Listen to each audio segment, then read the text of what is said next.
Oh, you know what I love? Sports. Love sports. Sports. When it comes to Texas A&M. Where are you getting this information? Let me tell you.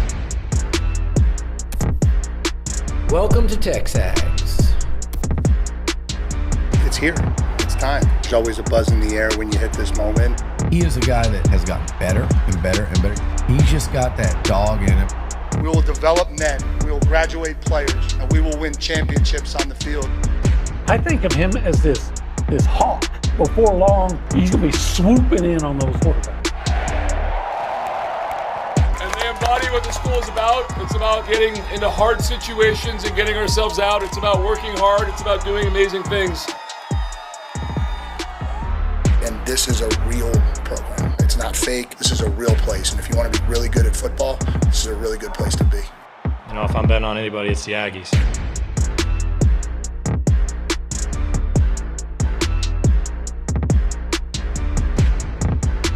Can you say that to start the show? You said it off air, but let the people know what today is. Oh, it's Why Vet a Wednesday.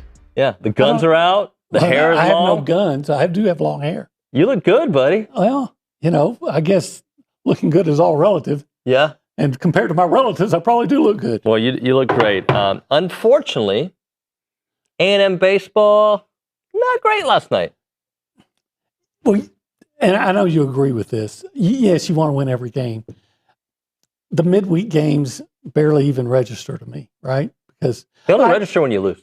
Well, I think Auburn, look that up. I think Auburn got just trounced last night by some nobody. Yeah. And somebody else did too. It's just not, it's midweek games, you're pitching guys. Yeah, it's not, I'm not saying it's a big deal. But you want to win every time you get out there. They scored 8 runs. You should win when you score 8 runs. You should. The reason it bugs me more is because I know what's coming up this weekend. Yeah, right? but let me ask you something. Sure. Would you have felt any more or less confident this weekend had you beaten Texas State? I don't know if my confidence would have changed, but I would have felt better. That's not good. LSU lost to Bethune-Cookman. Both of them. Yeah. Bethune and Cookman beat them. But the way So I don't disagree with anything. That's my point. I'm not trying to be mean. I'm not trying to be.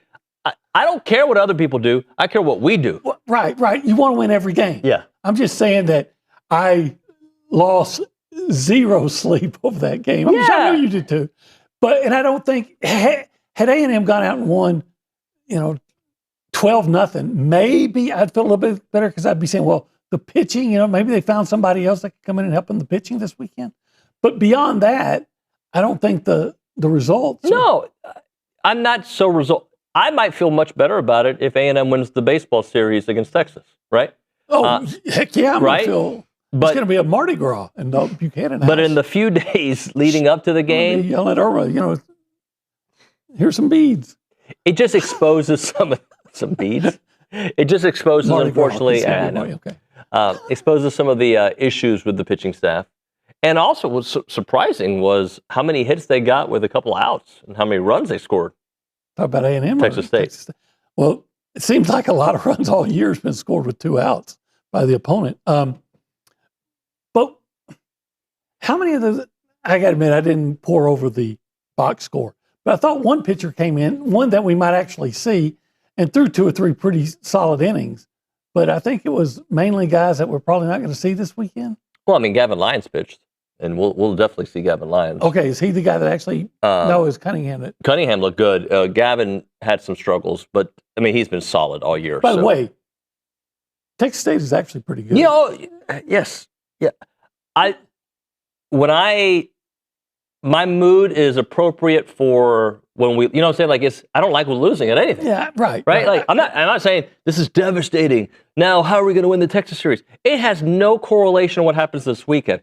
I just like to feel better heading into it. I'd like to say A&M had, I think they were they had won 6 out of 7 games. Yes, now they're 6 out of 8. Right? I would much prefer to say they're 7 out of 8. That's it. That's all I'm saying. Okay. I would prefer that too. I prefer winning. Yes. I hate losing. There you go. Right hand prefers winning. Left hand. Winning is better than losing. Yeah, that's it. Says Nuke LaLoosh. And as our friend Michael Early says, flush it, move on. Yeah. It's a midweek game. Mm-hmm. I do. I have to admit, though, I would be interested to see the reaction going on in Baton Rouge this morning for losing to Bethune-Cookman. It's like losing to Baskin-Robbins. Yeah. You know what, though? That coach of theirs, that some people already want to run out of town. Yeah, because he's only won 2 national championships. He's won 2 national championships in 4 years. In 4 years. Yeah. God, he sucks. He's terrible. They should go ahead and fire him and keep paying him. Well, yeah. They apparently... And then a couple years bring him back. They got money from overseas at LSU, apparently, because they keep just spending money. They and North Carolina, by the way. Well, LSU, they just take the money that they should take, the tax money that should be fixing their roads, and just give it to their coaches. And the money they make on speeding tickets. I guess maybe I've contributed. Oh, sorry. Didn't mean to bring up a sore subject. I've contributed to Brian Kelly's buyout. Yeah. Are you one who gets on your phone while driving? You mean like talking on it? Or? No, like holding it. Like Luch? Yeah. And you? Not as often, me. That was one time, one weekend. I will admit that there have been times when something has come up and I've looked at it. Yeah. But I don't do this one. Everyone's getting tickets in town just for holding their phone. Don't hold your phone. You know what? Irma bought me this. I'm sure everybody has it, almost everybody. This little device that hooks into your air conditioning vent, and it's like a magnetic thing, and you can like. Oh, you can hold your phone there? Yeah. Yeah, so I don't have to hold it. Do you remember back in the day, the what do they call it, the fuzz buster? Yeah. Heck yeah. You guys don't know about the fuzz buster. Cade, no chance, right? I do not know. Radar detector. Yeah, I had one. Oh, I know radar detectors. All right, tell me about the radar detector. What do you know about the radar detector without Googling? It beeps whenever you go by a cop or a cop is near the area. area. If the radar's before on. you got to the cop. Because otherwise it wouldn't be necessary because the cop's already seen you. But it's detecting. Yeah, and I think you would get like a meaner ticket if they found one in your car, right? It wasn't illegal, but it was. Yeah. Well, I remember there was a big story about David Letterman getting pulled over, and he had one, and so the cop confiscated it, and then he sued to get it back. Oh, I didn't know that. Because that's theft. Yeah. And he won. I did not know that. So I'm sure he had to drive the speed limit going through where, that Jersey Turnpike. Today's fuzzbuster is your maps, right? Maps. Waze and maps. They sometimes tell you, not all the time, but they sometimes tell you. If there's a policeman. If there's a popo. But don't you have to You have to report it. Somebody one person has to report it, and then who reports? I don't have time to report. If you're on your phone while you're driving, you can report. If you're a good neighbor, well, I know you're not supposed to do this. Yeah, you're running over people because you're looking at your phone. But I have to admit that I've done this, and fortunately people have done it to help me, is you flash your lights. Oh, yeah. Yeah. And but if you do that in the wrong neighborhood, that's a gang sign. They're coming for you, buddy. That used to be like you flash your lights, the cars would come without their lights on. You'd flash them, and they'd be like, all right, they're the next victim. We got them. Huh. You didn't know that. Yeah, I didn't live in that neighborhood. Yeah, I went to the meetings. Is that something big around a leaf? Yeah, it was a thing back in A-Leaf back in the early 90s. If anybody who's listening to the show knows what I'm talking about, please hit us up on the Catalyst Pure Performance Energy text line, 979-693-1150. By the way, since we're all over the place, I do want to close this segment with more baseball talk, but I watched the entire, because I'm a weirdo, the entire video of Alan Rickson, the guy from Reach. You know the guy from Reacher, right? Yeah. 6'5", big giant guy, who beat up his neighbor. Right. Have you seen the video? I didn't. Do you know anything about it? Yes, I know all about the story. Okay. So I've seen all the angles. Like there's a video on YouTube. Nobody knows what I'm talking about. Alan Rickson, who's the star of Reacher, got into a fight with his neighbor because his neighbor thought he was going too fast in the neighborhood. Right. Right? Motorcycle. And if he is, he has a right complaint. Anybody that has kids don't want someone driving through your neighborhood too fast. Yeah, I agree. And I get mad when people go fast. But does that give you the right to stand in front of them as they're riding their motorcycle and almost make them crash? No, it doesn't give you that right. The right to put your hands on them? No. Okay. Also, if you go on TMZ and say that you were a victim, and then Alan has the actual video from his motorcycle that has the entire... He was average, at least on the video. Who knows what he was doing before the video? Okay, he might have been going 90. On the video, leading up to the event, he was going 18 miles an hour. Well, he probably was. I would imagine he was going faster earlier. Maybe. But leading into it, like the 100 yards leading into it, 18 miles an hour in the neighborhood. He might have been going through it before. Sure. I'm going to give the misguided young or misguided gentleman, because he wasn't young, of calling him out that he's not trying to stop you from going 18 miles an hour. Probably not. Don't put your hands on people, though. When I was like in the 6th grade, my brother had a motorcycle, and he was driving down our road, and some guy his wife had just had a baby, right? Mm-hmm. And the motorcycles are kind of loud. I mean, I don't think he was trying to be loud. And he came out with one of those old-fashioned lawn chairs and hit my brother and knocked him off the motorcycle. Well, that can kill somebody. Well, the guy almost got killed because my dad went to pay him a visit. Yeah. By the way, why do you think, and this is off topic again, because that's what we do on the Go Hour. Yeah, we'll go anywhere. Why has women's basketball become so confrontational? Because... Are you talking about Gino? I'm just talking in general. A year ago, wasn't it a year ago or 2 years ago? I don't know when it was. Angel Reese and Caitlin Clark. Well, that was just jealousy. Right? And then there's I forget the girl, Paige Deckers or something. Beckers, right? Who gets into fights all the time. And now you got Gino and Dawn. Is it a marketing thing? What are they doing? I think Gino was just butthurt for getting beat. Probably thought he was going to win the national championship. Yep. And he was mad at the officiating, so he took it out on Dawn Staley. Now, it's my understanding he's apologized twice. A couple times, yeah. Yeah. So, okay. And anybody can make a mistake. He shouldn't have done it. I'm not condoning what he did. I thought he looked like a jackass when he did it. Mm-hmm. But, okay, you apologize. Look, I know this may come as a surprise, but there's been a couple occasions in my life where I've done something that made me look like a jackass. And I've apologized. And I hope that once you apologize for that you get a clean slate. People don't forget. They say they do, but they might forgive, right? Depends on the kind of apology. Well, there's. I mean, if you sincerely apologize. Hey, man, I'm sorry. I'm sorry it affected you. Sorry, bro. Yeah. Or, you know what? I made a huge mistake. My apologies. I don't know what got me there, but I owe you. I'm so sorry. The sincerity, I think, goes a long way in the apology. Like if I called somebody an idiot and then it's okay, I'm sorry. You're not really that dumb. I want to say this. I called you an idiot, but I want to point out that I did not call you a dolt or a buffoon or a whatever in the thesaurus, buffoon, dolt, something else along those lines. And for that, I am sorry. Now that's a good apology. That is a good apology. This is TexAgs Live. We are presented by David Gardner's Jewelers. We are in the Rollo Insurance Studio, currently hanging out in the Holistic Planning Cool Zone. And if you want to call the show, you can call it on the what? The Buppies Catering and Bartending Hotline. That phone number is?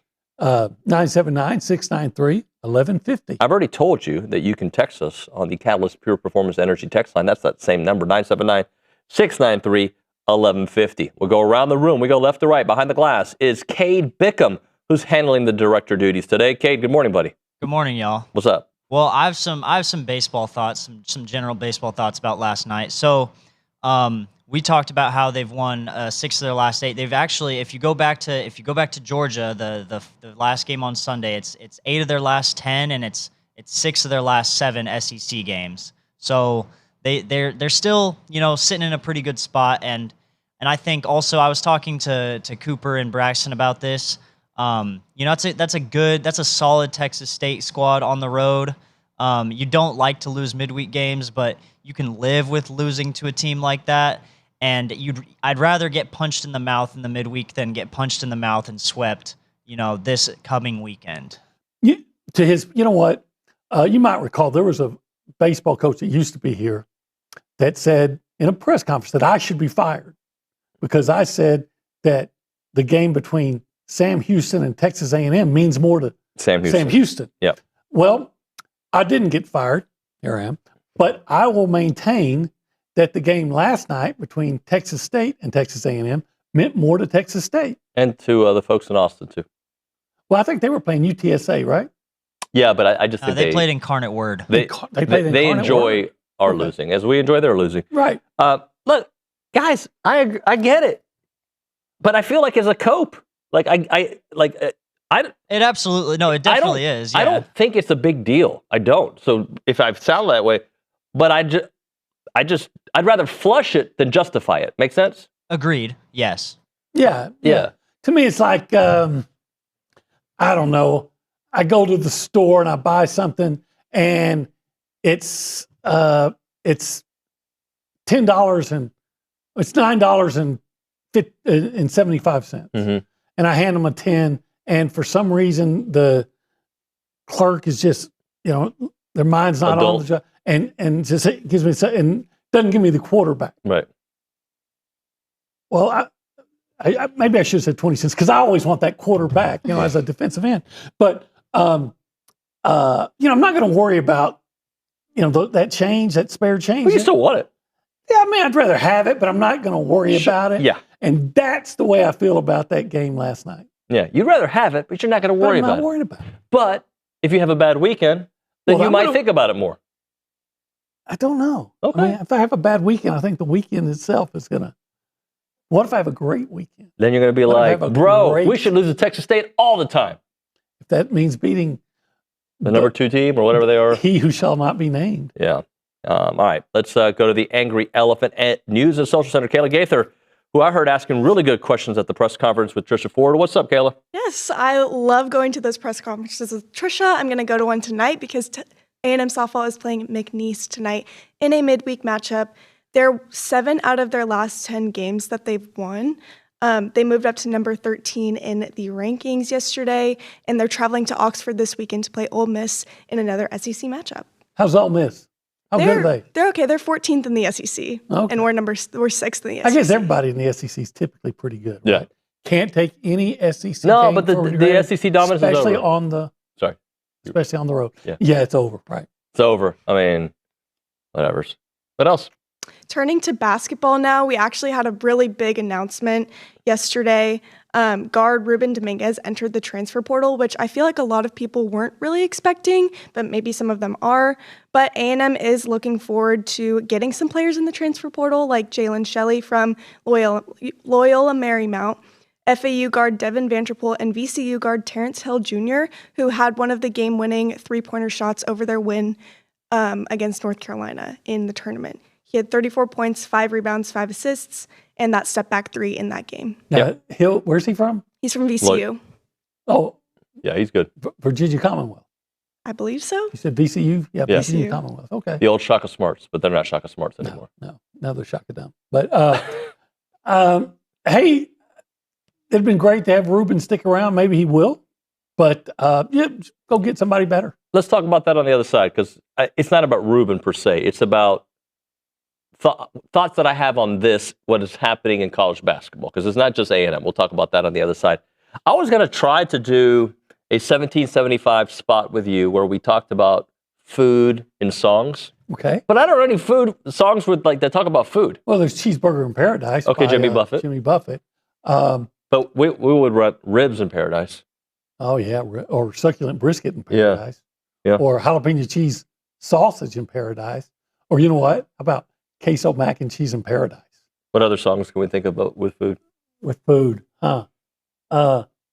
Gosh. Pass the Peas, the JBs. But it's the Black Eyed Peas. Like Black Eyed Peas. Band. You're a big Fergie guy. Sure, why not? Yeah, I got to admit, off the top of my head, I can't think of a lot Hot Tamale. Is that a song? There's one that says something about bread and butter and bread and butter, and then toast and jam. Yeah. I don't know that one. I know it, but I don't know it. I can't. So this bit isn't going to work. But you know what? I would rather have succulent brisket. If I could have some bread and butter, put some of that 1775 succulent brisket on top. Oh yeah, in the middle. In the middle of that. Yeah. I like. You know what? That would be the best brisket sandwich. It's like a brisket sandwich, which is what you can already get there. But here's the thing about a brisket sandwich. Yeah. There's no human ever who's finished one because they're so freaking thick. Big. They're so big and yet so tender. I told you the time I was with the wife and she had that huge brisket sandwich and she said, I can't eat all of this. So she assumes, she looked at me and said, well, but you can. So she just tears it in half. She didn't need a knife. Yeah. She just tore it in half and handed it. That would be a good song. Tearing it in half? Tearing it in half. Tearing your brisket sandwich in half. Yeah. Think about the lyrics on that one. If she had not done that and give me half, she would have torn my heart in half. See? Somehow it always works out, even if it gets worse. Because it's $17.75. And if you go to the website, 1775txbbq.com, you can search all about it. You can call them up, 979-492-6241. It's $17.75. And it's good. Mm.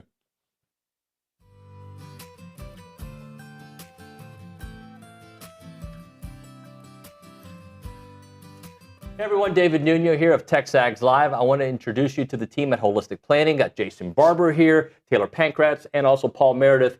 Jason, I want to start off with you. What really sets Holistic Planning apart from the others? Yeah, so what makes us different is most financial advisors stop at investment management. On the other hand, Holistic Planning, we manage investments, taxes, and estate planning all on one team, all underneath one roof.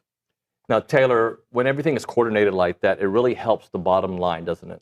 It really does. When your investments and taxes are working together, you stop leaving money on the table and keep more of what's yours. Paul, Holistic Planning is trying to expand as well. That's true. We just opened our Houston office, and we're looking for people who feel like their advisor isn't seeing the full picture, because that's exactly what we fix. And Jason, there's other opportunities beyond that. Definitely. If you're a financial advisor and you want to join the Holistic Planning team, we're looking to add 50 teams in the next 5 to 10 years. So check out holisticplanning.com/advisors. All right, so if you want a team that actually coordinates everything, go to holisticplanning.com. Aggies, this one is worth it.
This is which one again? This bread and butter toast. Bread and butter. I thought about cherry pie. She's my cherry pie. She's my cherry pie. Yeah. I was saying, she's my succulent brisket.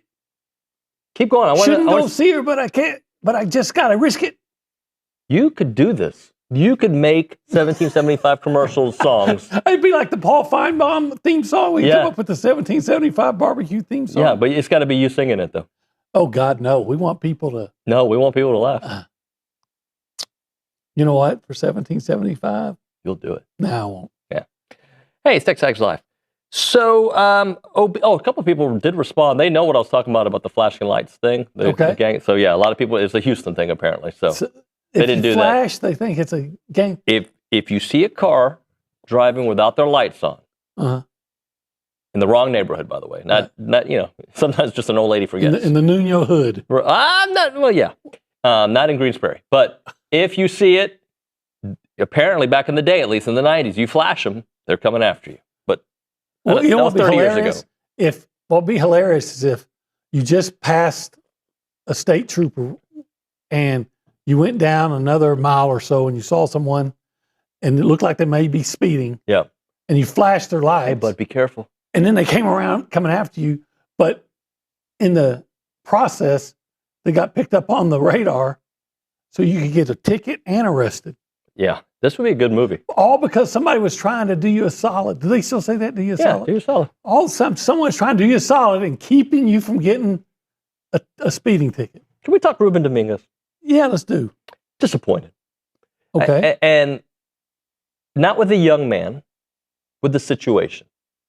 With the state, I think more in college basketball than anything else. I was talking to the crew in the back yesterday. Is it like all of Tennessee starting 5 in the portal?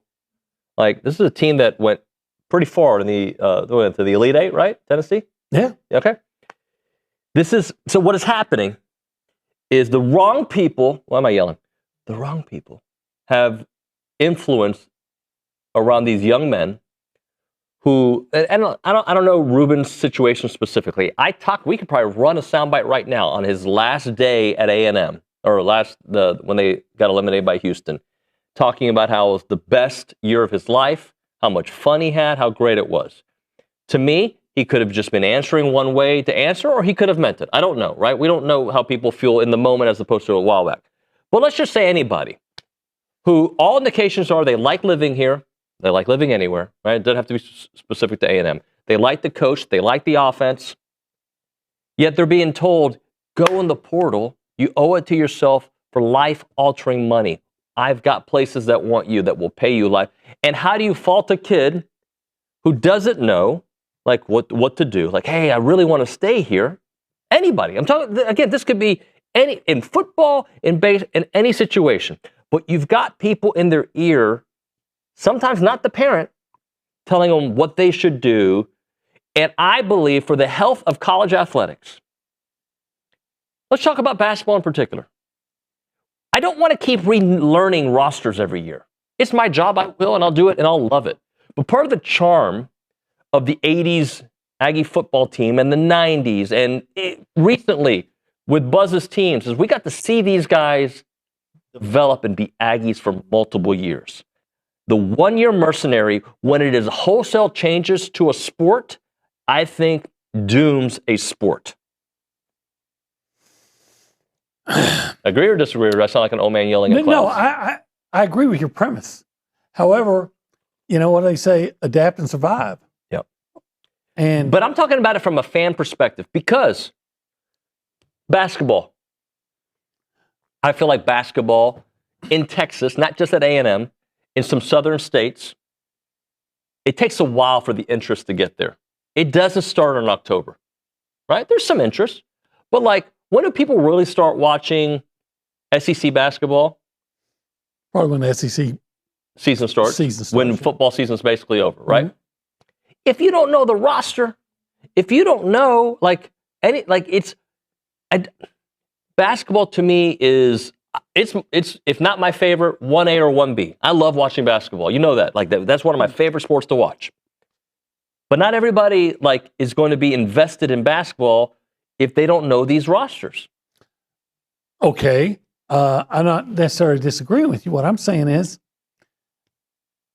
this is the new reality. Yep. And I don't know what Ruben Dominguez's motivation is. It may be that, hey, I just want to see what's out there. I want to see what's out. Maybe, hey, A&M, how bad do you want to keep me? Right. I understand all that. I do. And again, to me, this conversation from my perspective is not about Ruben per se. It's about, I don't love wholesale changes for mercenary money. No, I get, but say it, a lot of that's been happening even before this with the one and done. Like Kentucky under Calipari, it was like wholesale changes every year. Yep. Because they'd have like 4 or 5 one and dones. Yep. I don't like it. But I don't like it either. But yeah, I like the old days where, like you said, you were excited about that recruiting class and watch them develop. And they chose you because they liked the university, the same reason you chose the university. And now it's like, well, who can pay me the most? Yeah, look. But that's how it is now. I don't want to. It's like getting married.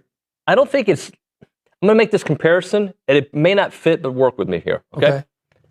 We all saw what was happening to the newspaper industry before it happened. Oh, yeah. We saw it happening to the TV industry, and it's happening. Okay. There are certain things that you can just see. All right, this can't continue like this because eventually no one's reading the newspaper. Eventually, and people are still reading, right? I know people still read, but it's different than when it was, right? And then newspaper writers saw the writing on the wall.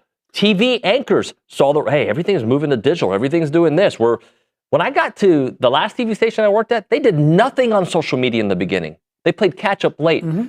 But you start seeing what it looks like down, and I just don't like what it looks like down the road in college athletics. The numbers are fantastic. People are watching the Final Four. People are watching. So it's not necessarily a ratings thing yet.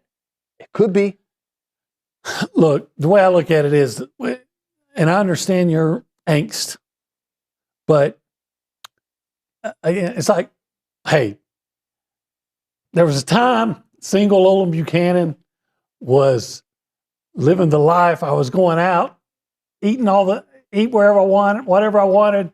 I was going out to clubs at night, doing carousing. I was gambling.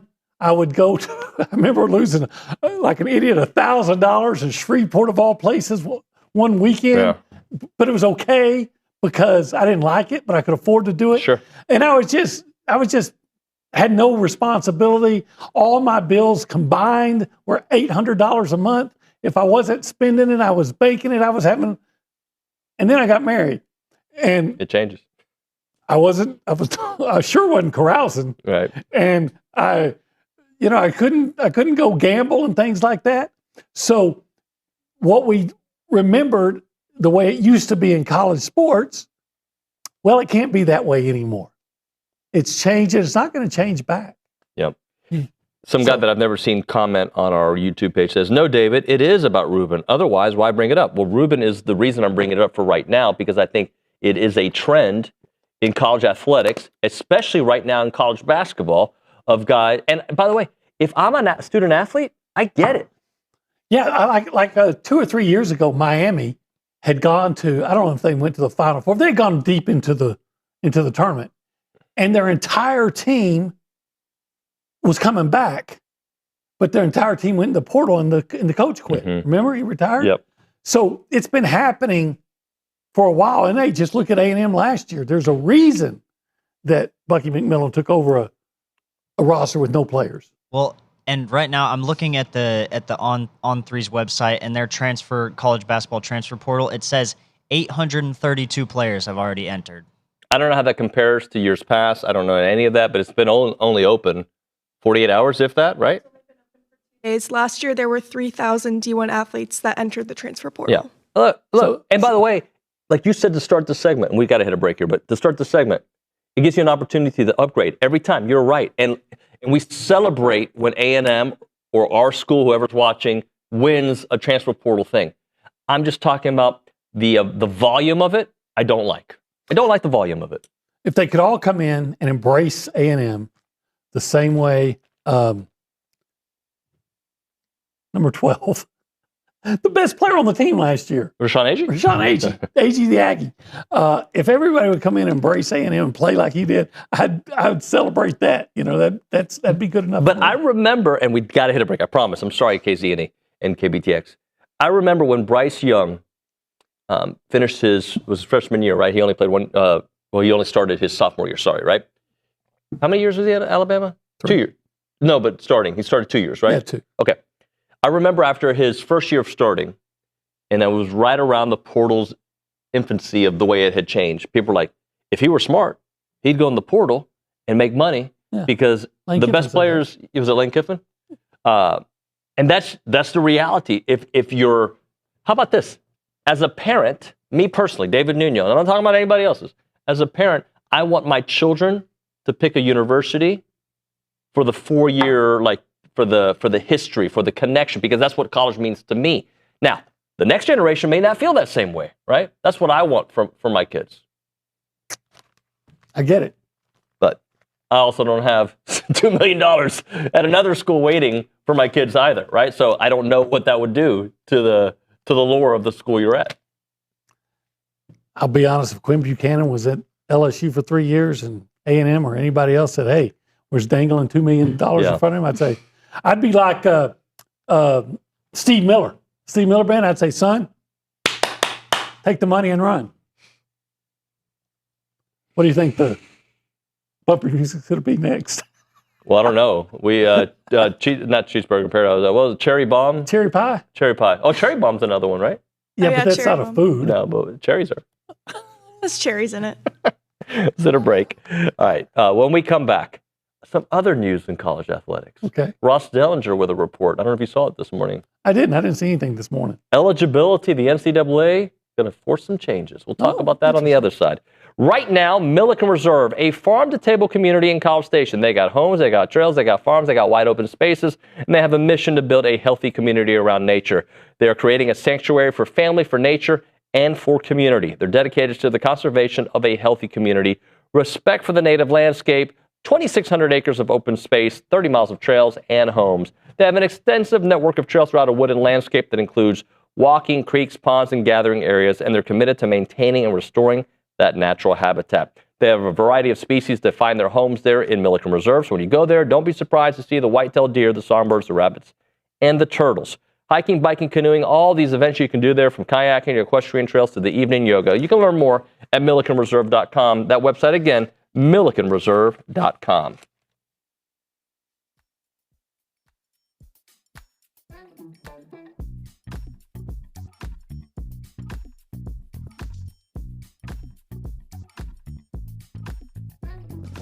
At Brazos Valley Floor and Design, the Morrow family has helped Bryan College Station homeowners remodel with confidence for over 25 years, backed by the Adore Your Floor guarantee. When you're ready to update a kitchen, refresh a living room, or renovate the whole house, come see the latest in flooring, from designer carpet to laminate, luxury vinyl plank, hardwood, and tile. We're 2 generations, hands-on from design to installation. Brazos Valley Floor and Design, best floor and design since 1999. And that's a promise.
Eat It.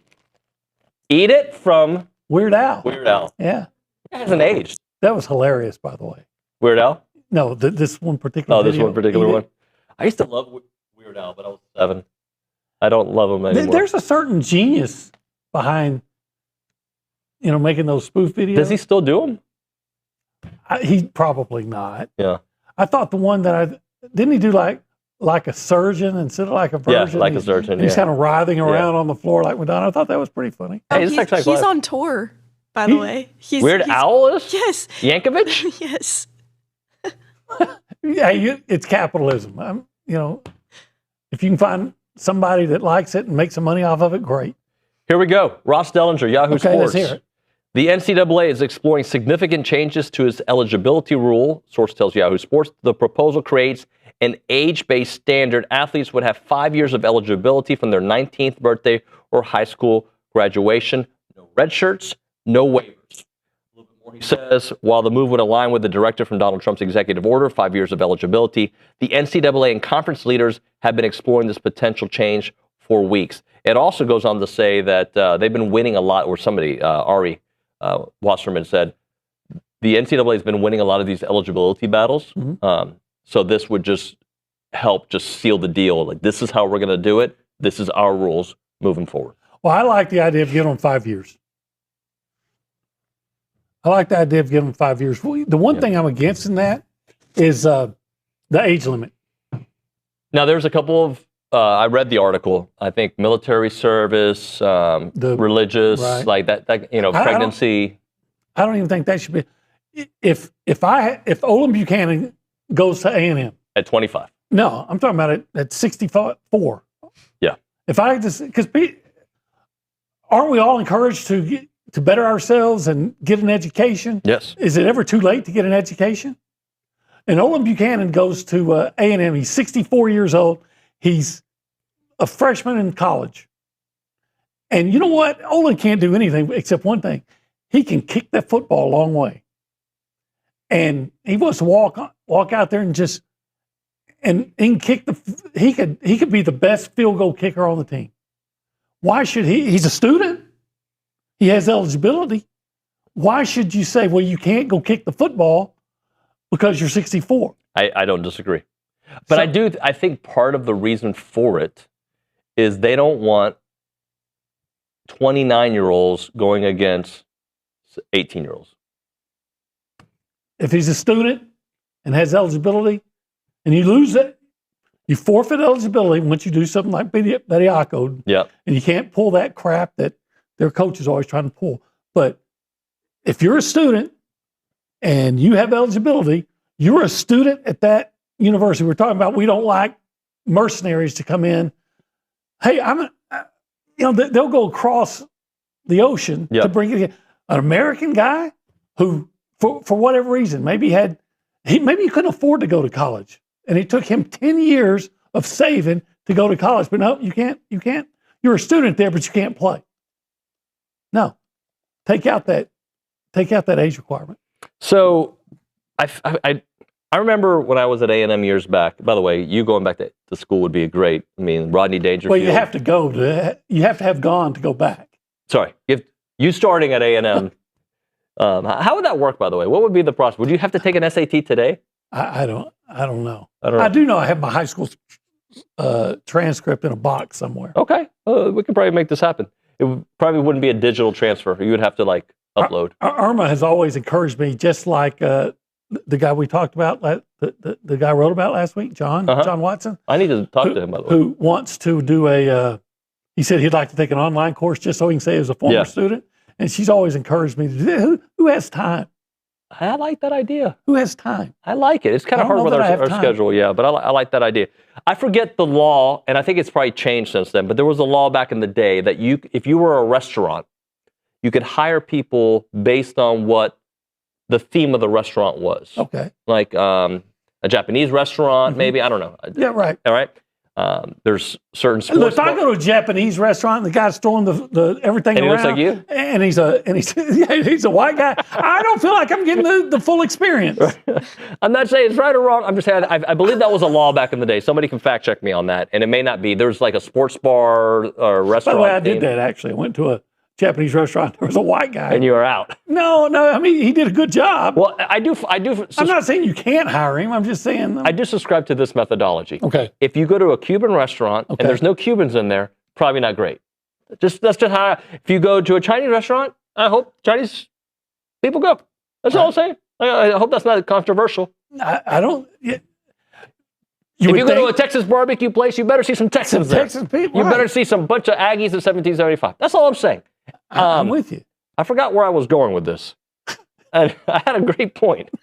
My point was amazing. I felt it. Now it's gone. Welcome to your 50s. Yeah, it's completely gone. Oh, man. Anyway, I'm sure. Dellinger. Ross Dellinger, transfer portal, yada, yada, yada. I lost it. Doesn't matter. We'll just chit-chat about whatever on the other side. Let's talk. Speaking, since I'm getting up there in age. Yeah.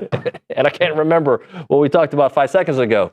Maybe it's time for Chance McClain to do a story on me for my kids, because before you know it, I won't be able to tell them my history, right? That's the beauty of a heritage film. You get to have the source of your family in this documentary form. They get to tell their story and leave that for the future generations, so that my kids, grandkids can know all about all the things that I've done, that they can know about their great-grandfather, my dad, right? Like we did one for my father. At some point, I'm going to have to do one for me if I remember to call Chance. And I think you should do one for your family. Leave them your story, your legacy, your family story. Do it for your family business or your family ranch. Check out yourheritagefilm.com. Yourheritagefilm.com. 713-893-8341. 713-893-8341. It is Heritage Films.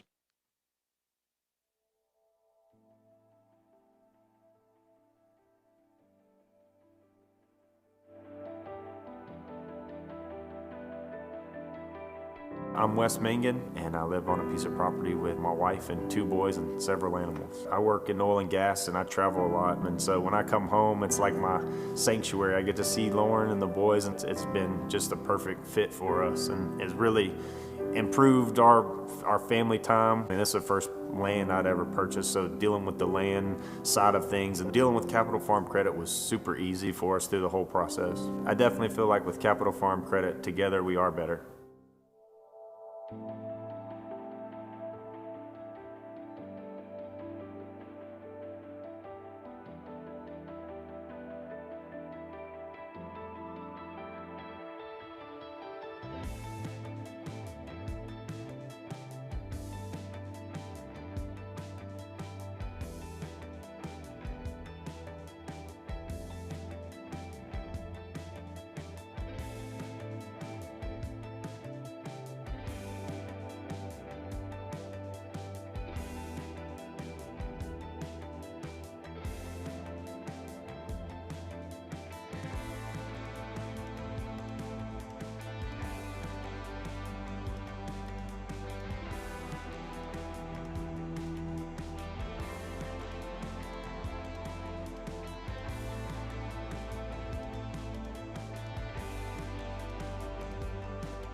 Great song.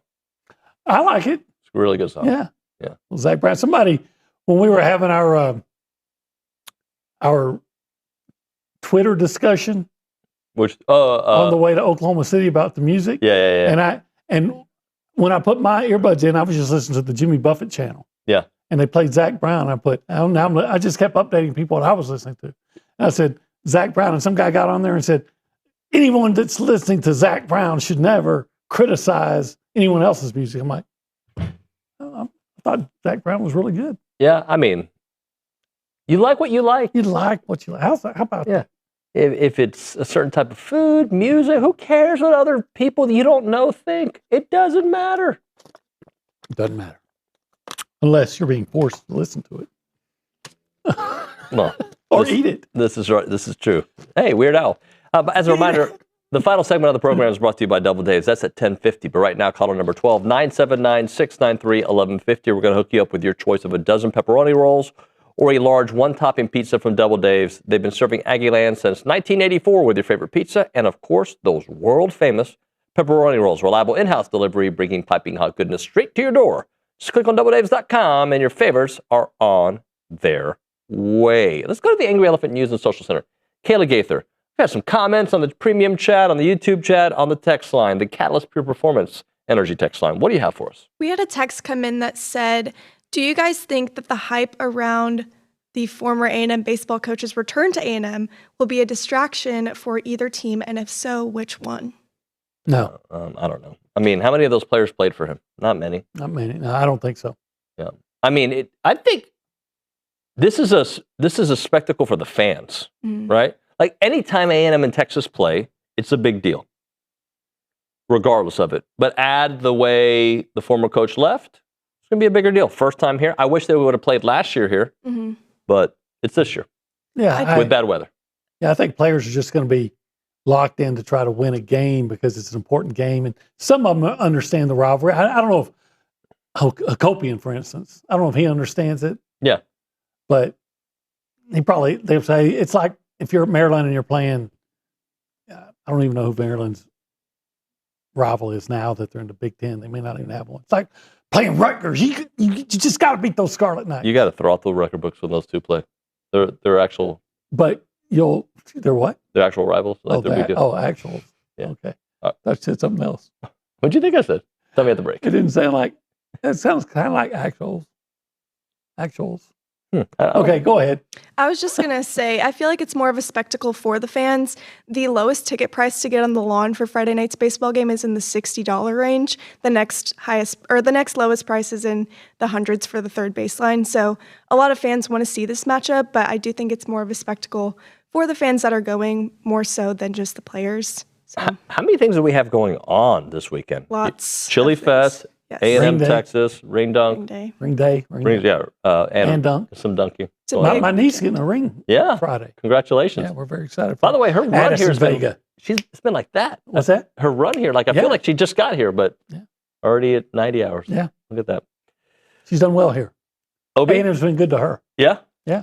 Well, you've been good to the show, Obi. Thank you, sir. Oh, thank you. Guayavera Wednesday. Guayavera Wednesday. Is that every How Wednesday? do you say it? If I can remember. Guayavera. Wednesday. Try it. Guayavera Wednesday. Do you know what I'm saying? Yeah, no, it's just saying. Okay. Tony Montana. Okay. Say hello to my little friend. John Harris on the other side. Say goodbye to your old friend. Bye, old friend.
We're back here on TexAgs Live. We're presented by David Gardner's Jewelers. We're in the Rollo Insurance Studio. Hour number 2 of the program. Let's go to the Buffy's Catering and Bartending Hotline. Our friend John Harris, footballtakeover.com founder, and of course the sideline reporter for the Houston Texans, joining us as he always does on Wednesdays. Johnny, good morning, buddy. Good morning, David. How are you? Good, man. Have you seen Ross Dellinger's report about the NCAA trying to move to a 5-year of eligibility model, and that would mean that there's going to be no red shirts, no waivers? It is what it is. 5 years, and it'll start at 19 years old. I hadn't seen that, but I've heard that I don't know what you would call it, option, or I've heard that before. You know, hey, you got 5 years. That's it. Okay. I mean, I like it. I mean, I know that, you know, college sports right now is at a really kind of interesting time frame, you know, with everything that goes into the NIL and the portal and all that kind of stuff. And I remember back in 2021, I think it was 2021, July 1st was the date. And I just remember the NCAA going, yep, NIL, midnight, go. I don't think they had any idea this is where we were headed with that whole thing. And they probably should have, knowing the history of college sports. But that said, it'll be, look, any kind of change, I think we look at just as fans, as followers, as media. All right, well, okay, let's see how this goes. And I think that's what a lot of people thought with NIL. And then they saw how it went and they went, whoa, whoa, whoa, whoa, whoa, whoa, whoa. I don't like this. Well, why don't you like it? Because the student athletes have all the control. Okay. I mean, they're the ones generating the money. You know, college coaches can pick up and go anytime they want. So why not let the student athletes that are making college sports what they are, let them have the opportunity for movement as much as the coaches do. Why do the coaches get it, but the student athletes don't? So from that standpoint, I'll be curious to see how equitable it is for the student athletes going forward as it is compared to what it is right now. So I'm curious, kind of got that dog head turn, you know, a dog hears something kind of like, okay, all right, maybe. What did I hear? I'll be interested to dive into this a little bit more. I know Tommy Tuberville, who I don't trust him as far as I can throw him, is, you know, been talking about this in Congress, the Senate, or whatever he's a part of. It just, from him, it just sounds so disingenuous. You know, a guy that bailed on, I think it was Texas Tech, at a dinner, a recruiting dinner, to go to Cincinnati, and this is exactly the stereotypical situation I'm talking about. I mean, you're going to talk about this and the player movement, yet you were the king of it, you know, when you were back at Texas Tech bailing to go to Cincinnati. So we'll see how equitable it is, but I appreciate the fact that they're considering options to make this a little bit easier for everybody, including student athletes, to try and navigate. But what I don't want is I don't want the student athletes losing opportunities to make money and to generate for their brand, likeness, whatever the case might be. I'll tell you this, I liked during the Final Four and during, you know, the NCAA basketball tournament, I liked seeing commercials with Solo Ball. That was pretty cool from UConn. I liked that. That was nice. I liked other commercials where there were some college players that were in there, and I liked that because those are the guys that actually participating in the event you're watching.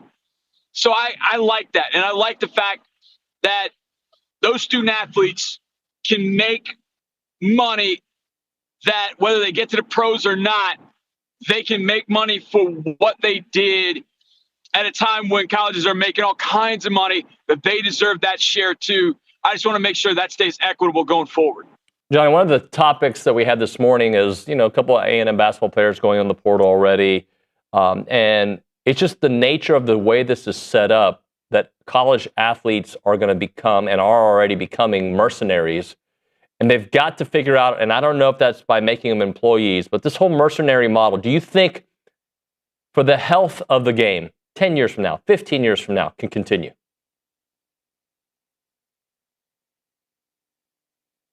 Did we lose John? I think it's going to be really tough. I think what happens, David, I hope you can hear me. Yep. I think what happens is, we've talked about this a little bit before. When you're a fan of an NFL team or a professional team, I think what's happened is it's kind of changed. Now you're becoming more fans of a player. Hey, I like LeBron James. Well, what's your favorite team? I don't know. I like LeBron James. I think in college and for college teams, we are fans because we went to that university. We are big fans. I'm a big fan of Brown University. Why? Well, because I went there.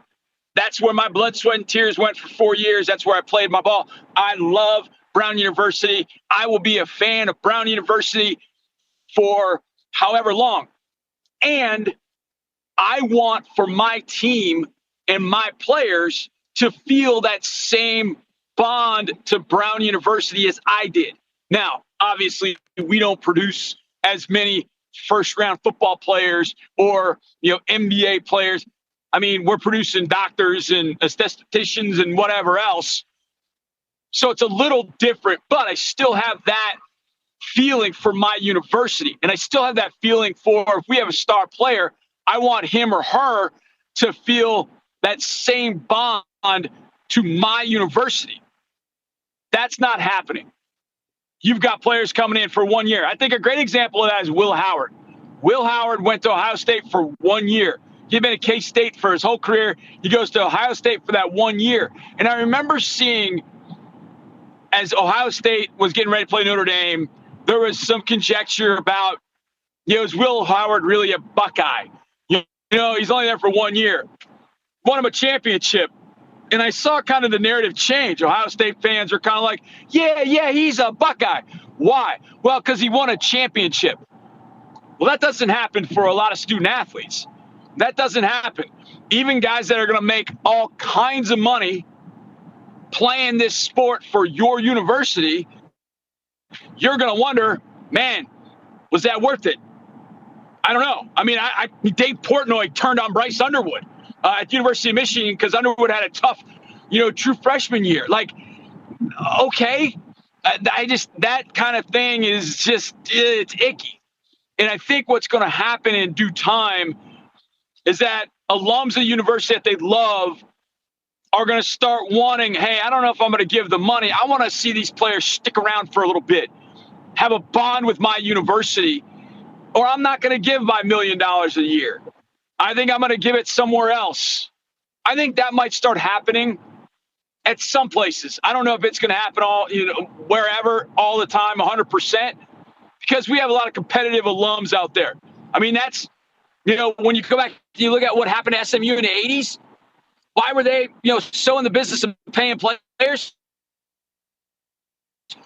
Because their alums are sick and tired of losing. And they're like, we'll do whatever we want to brag to.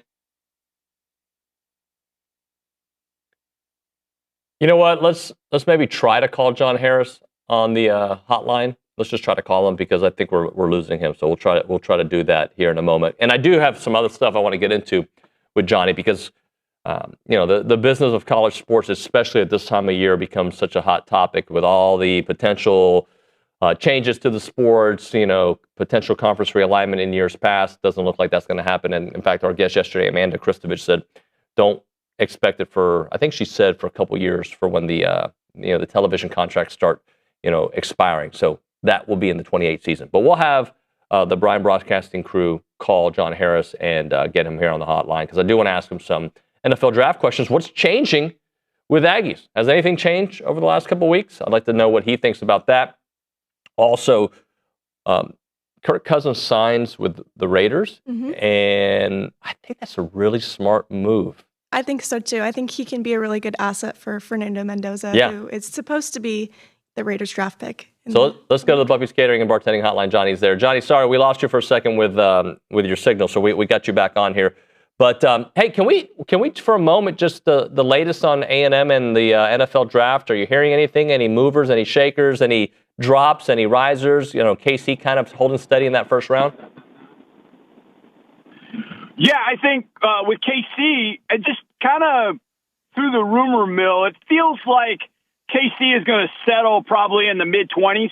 I think there are more people that are excited. And here's what happens, and David, you know this process. You get the scouts, and the scouts do a lot of legwork. They do a lot of background stuff. They do a lot of finding out about these players. But then after the season's over, the coaches get involved. And so when you start seeing movement, oh, this guy's a riser, this guy's a faller, basically what's happened is, A, the media has gotten gotten info from teams, from people that are sharing it, from NFL teams. Some teams don't share anything. Some teams are just, squawking all day long. And so the coaches getting involved in the process changes things. I mean, Gary Kubiak, a great ag, talked about this with John McClain the other night at an event, that Charlie Castro and the scouting staff were really kind of low on D'Amico Ryans. And Gary got involved and was like, hey, I watch this kid Ryans from Alabama, and he's making plays all over the field. He deciphers better than anybody. He's faster to the ball than anybody. I don't care. He tested. All of a sudden, they moved him up to the second round. Casserly goes and drafts him to the top of the second round, and the rest, obviously, is Texas history, thankfully. But you start getting the coaches involved. And so when the coaches get involved, you stop hearing things about short arms. You stop hearing things about, well, maybe he's a little smaller, or maybe he didn't test as well in Indianapolis or whatever. The coaches are saying, I don't care about all that kind of stuff. I watch Casey Concepcion. I watch Cassius Howell, and those guys go to work. And so I think those are the two guys right now that the coaches, I think, are going to like a little bit better maybe than even the scouts do. And I know the scouts love Cassius. I've talked to a few that really like Cassius. They might be, and again, this is the other game you're playing too. At the end of this, the draft coming up, there's that, put it out there that, Cassius Howell has, 11 toes, because maybe some team that is interested goes, oh no, we can't have that. And they back off, and then boom, falls right into your lap. There are teams that play that game. Not that I like it, but they play that game. So there's a lot that goes into kind of the rumor mill. Here's what I do. I try not to listen to it. I kind of have to, but I try not to. But I just put on, all right, if I were the offense coordinator, if I were a defensive coordinator, if I'm a scout, what is it that I like? How would I use this guy? How would I put him into my game plan? And that kind of determines where I think he's going to end up going. I think that KC's gone by the time we get to 28. The more I see, the more I read, Cassius might be there at 28. And I know it sounds weird when you have Daniil Hunter and Will Anderson, but there's not a ton of depth behind them. And I don't know if in a normal situation, a normal draft, you could get a Cassius Howell at number 28. Maybe that's something the Texans think about. And man, his rookie year, he's just 20 reps rushing the quarterback. And, he's opposite Daniil Hunter. He's opposite Will Anderson, and he just goes to work. Maybe that's something the Texans would even think about. I think they've got to think about an edge rusher because they don't have quite the depth. Maybe they think about that with Cassius with pick 28. I don't know. I told him at the Lombardi War, man, I wish you'd come play for us. Your ethos, the way you play the game is exactly the way that we like it here in Houston, all that kind of stuff. And I said, I just don't think it's going to happen. He's from Kansas City. I know he would love to play for the Chiefs. And I was like, that'll make me sick to my stomach if that happens. But I don't know that I'd rule it out with the Texans, if I'm being honest. Just because we don't have quite the depth. Daniil is, on up into his 30s. He's still very, very productive. But you know what? A guy that can just get it one-on-one off the edge with that kind of swarm mentality, I think that's a guy you might, look at. I think the Texans, I feel like the Texans are drafting the Aggie. And I feel like I don't think it's KC, but I think Cassius, Basantis, or Trey Zune, I think any of those three are definitely in play for the Texans. Talking to John Harris here on TexAgs Live. Johnny, what about Kirk Cousins going to the Raiders, probably teaming up with Fernando Mendoza? Do you like that move? I feel like that is kind of like the old veteran move we've seen throughout the years. bringing in a Case Keenum, bringing in a Kirk Cousins to work with the quarterback because you know the handoff is coming early. Yeah, and I wonder how much with Kirk. I mean, when he went to Atlanta and they gave him that big deal, I mean, he was caught off guard with the Michael Penix draft pick. He's got to know that Fernando is coming at some point. Now, I know I want to. I've said on this program that I don't care for the quarterbacks in this draft. I really don't. And so, you know how I do it, David. I get to probably March or April, and I've been watching these guys since the previous spring, and I get, all right, I've seen this enough. I've seen like enough of such and such. I mean, I'll be honest, I've seen enough of the Aggies. All right, I'm done. Let's move on. What's in the class of 2027? Because I do think, to me, that's important. If I'm a GM, I kind of want to know what, especially at quarterback, I want to know what's coming. And I said this last year. I looked at the class and said, Arch is not coming out. I said, if Lenore Sellers comes out, then the class is okay. And Lenore was not great, but I think he'll be better. But if Lenore doesn't come out, now Dante Moore doesn't come out, what the hell is this class? If you put Fernando Mendoza in the class of 2027, he's the 6th quarterback taken. Wow. So here's my thought process. If I'm the Raiders, I'm like, all right, there's somebody out there that has to have Fernando Mendoza in 2026. Has to. The New York Jets have to. I know they got Geno, but they need Fernando Mendoza. If you're the Raiders at that point, I call up and just say, hey, just floating this idea. Number one for what? What would you give us for number one? Just to move one spot, you lock in Fernando Mendoza. And then you make it through the year with Kirk Cousins, and then you go draft your future in 2027.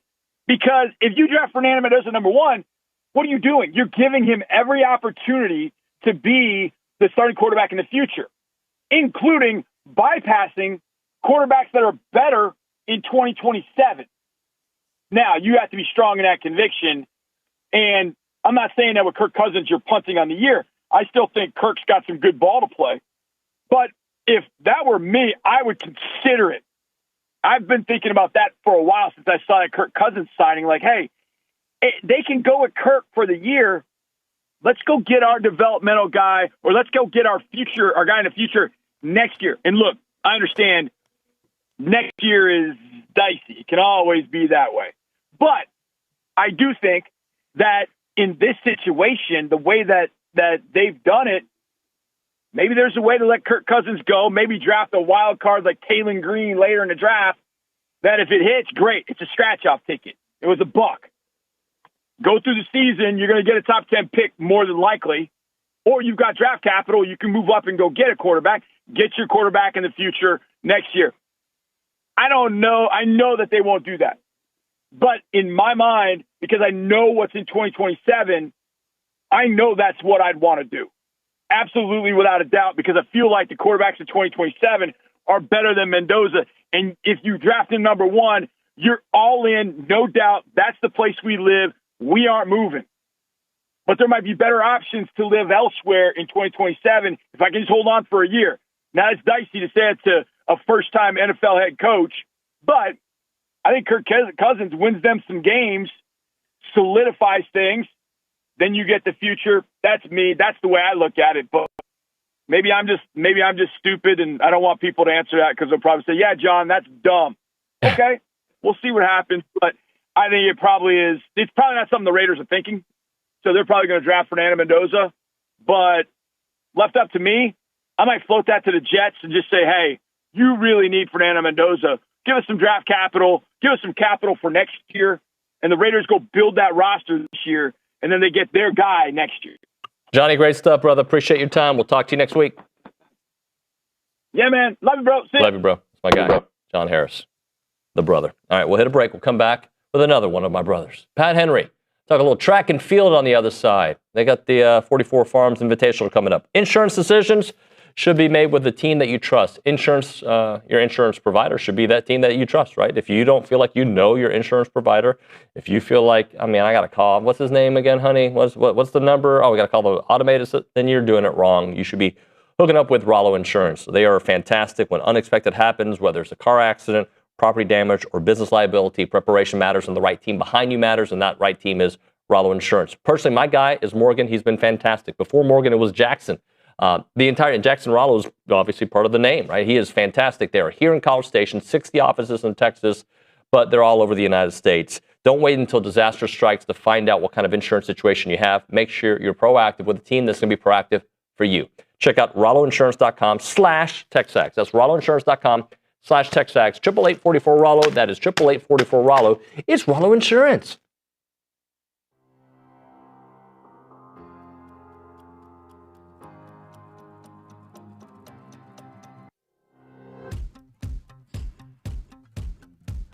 I wish I had Olin here for it because he loves energy drinks. Catalyst Citrus Spark. This is one of the new flavors out there. Whether you're grinding through workouts, cramming for a test, or closing in on a deal, or getting ready for TexAgs Live, you never know, right?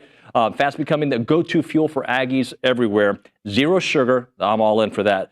Or synthetic sweeteners, no artificial colors or flavors. Catalyst delivers clean, high-performance energy with smooth, crisp taste that is never syrupy, designed for both health and hustle. You want to get going? You use this Catalyst right here. It's about pure energy and pure results. And what sets them apart? Packed with premium nootropics blended to boost focus, clarity, and mental stamina. I need this. I'm in, guys. I'm in. Plus, with plant-based caffeine, vitamin B12, B6, Catalyst supports metabolism and energy production, making it more than a drink. It's your lifestyle training partner. Built for competitors on the field, Catalyst fuels strength, focus, and pure results. Buy now at drinkcatalyst.com. That is drinkcatalyst.com. Train harder, think sharper, pure results. It's Catalyst.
We're back here on TexAgs Live. We're presented by David Gardner's Jewelers. We're in the Rollo Insurance Studio. Time for our weekly conversation with Pat Henry, brought to you by the Brazos Running Company. From Aggie shoes to Aggie pajamas, this Aggie family's got you covered.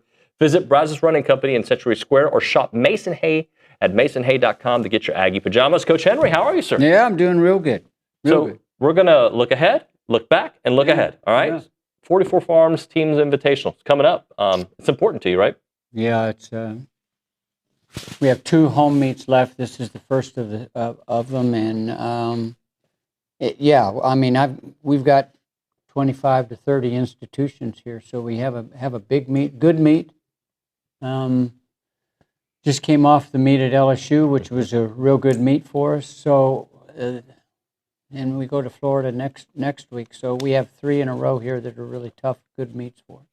How has the 44 Farms Teams Invitational kind of grown in the last few years? Yeah, it's getting a little bit more known across the country. We have a great facility. If we have great weather, we're going to run fast here. Yeah. And things are going to happen good. You know, it's not looking good, like good weather, though, right? Well, you never know. Yeah. You never know. You know, I think if I was a rancher, I'd have a track coach as my best friend, because if it was ever dry, I'd ask him to put on a meet, because I guarantee it'd rain. Right. Well, let's look back at LSU and, LSU this past week. Yeah. What were your big takeaways? I think across the board, the team looked better. We have more people starting to be come around, and that's what we want. You know, all of these are rehearsals. Our sport is not accumulative. How you do cumulatively, it's about doing it all on one day. So each one of these meets is like a rehearsal for a play. You take chances. You try to do some things a little bit different. And that's the only way you're gonna get any better anyways. You have to take some chances. You have to put yourself in an environment that you've never been in, and then see how you operate. And if you can do it, you do it. If you can't quite do it yet, then you have another rehearsal coming in a week, you know, and that's the way we try to do some things. Dumb question follow-up. Is that the philosophy for most programs, or is that you and certain coaches? Like, does everybody treat it as a dress rehearsal leading into it, or do some programs like to, no, it's all about this meet, and then it's all about this meet? Yeah, I think it's across the board. There's a little different philosophies about things, but that's the way we're going to try to operate. It's the way we have for my 50 years. Mm-hmm. And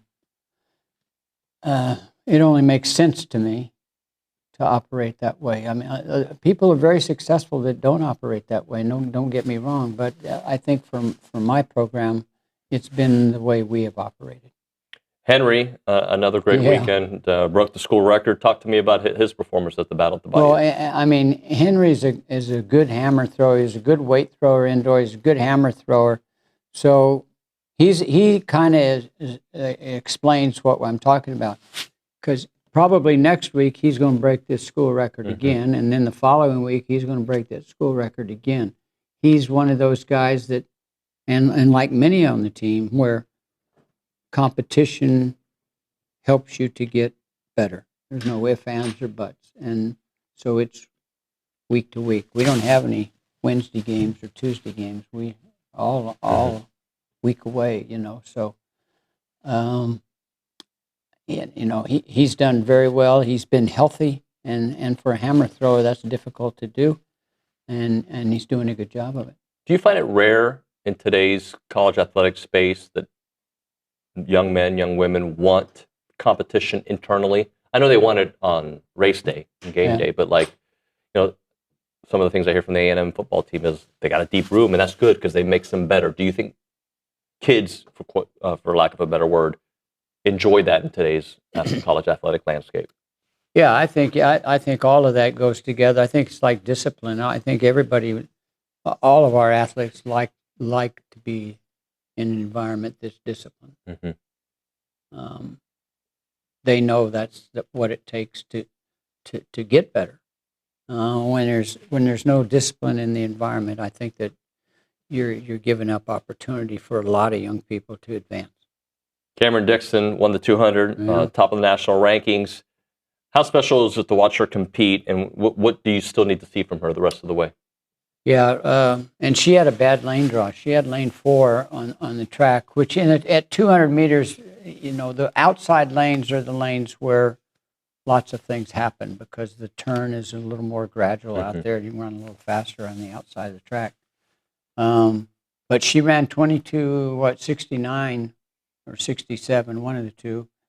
She looked real good. She outran people. She came off the turn, not winning, and won going away down the line. So Cameron is learning how to compete even more so than she ever has.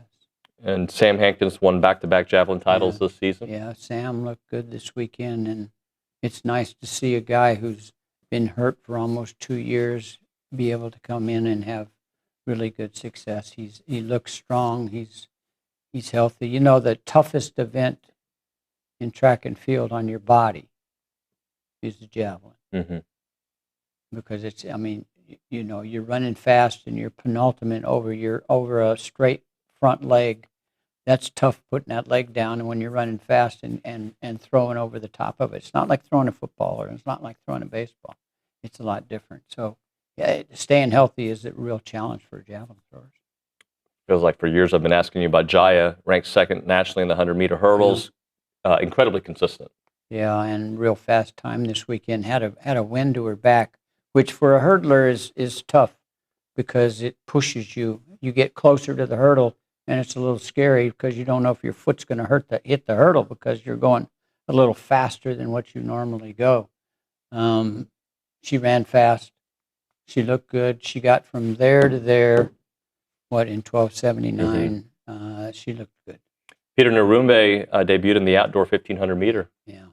As a freshman, he's run 146.1 indoors at 800 meters, which is really good for a freshman.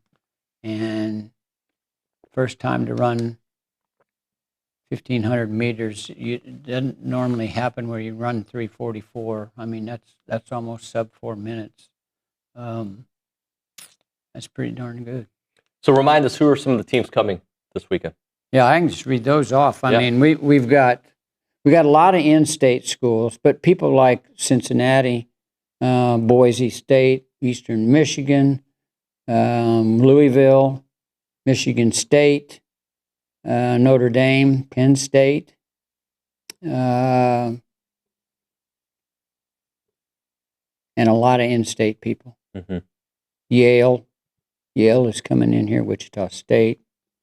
We probably got another 10 or 12 in-state schools. So it's a good competition. Houston, Rice. Go support. Go hang out. It'll be great. Yeah, it's going to be a challenge. Baseball's playing Texas, and we're running at the same time on one of those days for sure. But if you have never been to a track meet and you go to a baseball, walk across the street, come in. Take it in. You might see something that you didn't know, and it'd be fun for you. As we enter the back half of the outdoor season, what do you want to see? I want to see us stay healthy. If we stay healthy, we have some talent. These national rankings are always out. I think the first one came out this week, and we were 3rd and 6th nationally. But they're just looking at team depth at this point, really, and looking at what could score, what's putting themselves in that top 8. Right. And so, if you're in that top group right now, then that says something about your own team, about this group. This group has got pretty good feelings about themselves. And that's first thing to being successful, and they're starting to feel good about themselves. A lot of people just worry about themselves, and this is the time of year where you start worrying about what your team's doing, and that's fun for them. Coach Henry, thank you very much. Good luck this weekend. No, thank you. Appreciate you. Yep. Thank you to the Brazos Running Company as well. All right, we'll head a break. We'll come back. Trisha Ford in studio. When it comes to your money and your peace of mind, it starts with the right team. That right team should be Aggie-owned Paragon Financial Advisors. They're an independent fiduciary serving clients all across Texas with no sales commissions, no sales pitches, just trusted advice tailored to you and your family. With a team of 18 professionals, including over 9 CFPs, a CFA, and a CPA, their expertise runs deep at Paragon because their credentials matter, and so does your future. Visit paragon-adv.com or give them a call, 979-693-3907 to schedule your free consultation today. It is Paragon Financial Advisors, integrity, expertise, and trust. Paragon Financial Advisors.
And we're back, TexAgs Live, presented by David Gardner's Jewelers, Rollo Insurance Studio. Time for our softball chat. Kay Nagley joins me in the studio. Talk with Trisha Ford. Hello. Hello. How are you? I'm good. How are things? Good. Yeah. Hanging in there. Yeah. Busy. Busy. Yeah. Yeah. Tough weekend, but it was a good weekend. Well, I was going to say, I know you didn't love the first game of the doubleheader, but what did you think of the overall weekend? Yeah, it was a big series for us. Georgia and I, we kind of talked about this.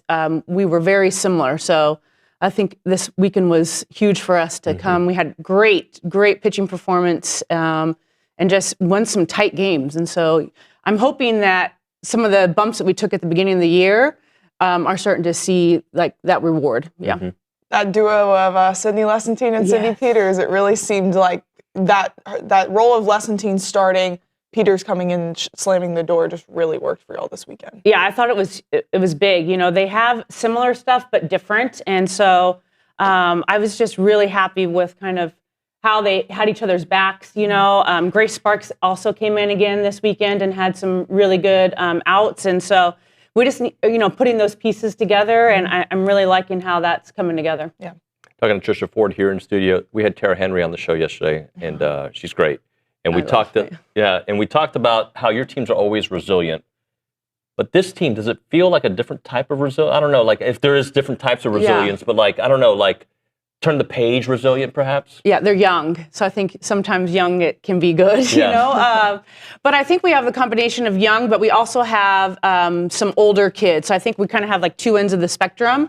And so you have people like KP and you have people like Talon Edwards and Michaela Wark who've played at a really, really high level. And so they know what that looks like and they know what it takes. Maya Perez is another one. And then you have some of the younger ones. We have, kind of like seniors and then sophomores. And so I think those two groups are starting to mesh. And I think that's why it kind of feels a little different. But at the end, I think they're doing a good job of just all right, next pitch. It was those one-run games we talked about them last week, and they finally went your way this weekend. Yes. Feel just balancing of the scale a little bit. Just how much kind of relief does that give even some of the younger players on the team to know, okay, these things can bounce our way? Yeah, we talked about it. I'm tired of losing these one-run games. We've got to figure this out. I think playing at home, being in front of the 12th man helped. It was a great environment, and so I think some of those pieces worked in our favor finally. And so I felt like we never gave up. And that's something that I take a lot of pride in, but I think you could really start to see it this weekend of just, hey, let's go. They're not letting one incident kind of take over and it to kind of snowball into something that doesn't need to be.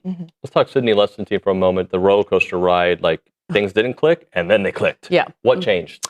I just think time. I think I'm hoping that our conversations and her deciding that I'm going to stick with this. It's hard. It's hard to be a pitcher in this league. You look at some of the great pitchers in our league right now, and they've had ups and downs. And so it's that perseverance, of just being able to kind of stick with it and trust that your stuff is good enough. You just have to kind of put the puzzle pieces together. I think last week you even mentioned great pitchers get hit sometimes. Yep. Is how you bounce back from that. Absolutely. And I think she has the ability to recreate herself. She has the ability to go up. She has the ability to go down.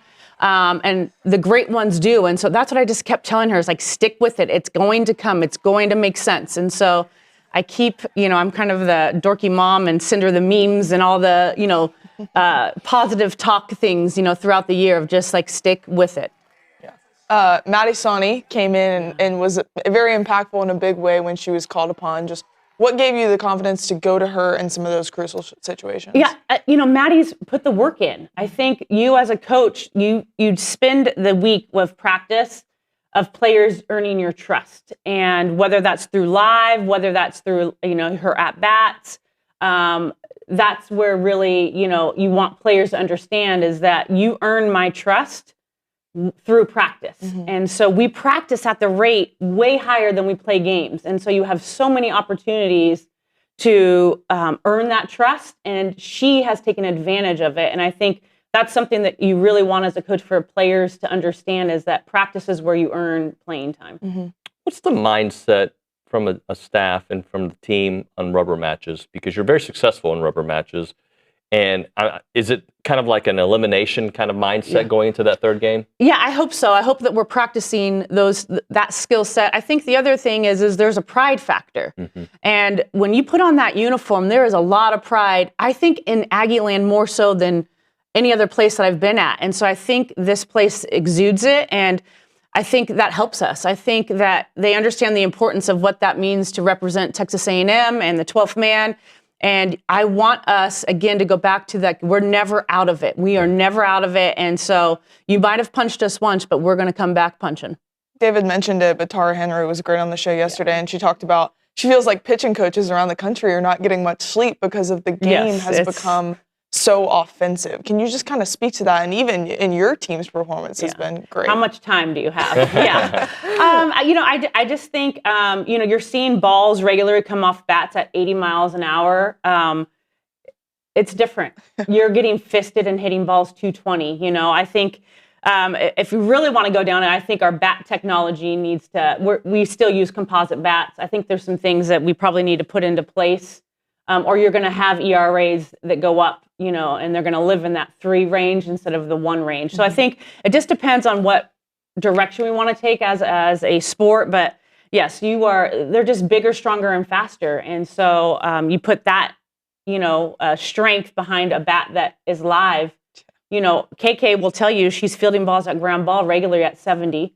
Like anything above 65 usually in our game is a hit. And right now she's fielding outs regularly at 70 miles an hour. So, and that's short distance. Talk to me about the remainder of the week. McNeese, obviously, later. Yeah. And then the Ole Miss series. Yeah, so we play McNeese tonight. They're a top 50 RPI team. It's a big game for us.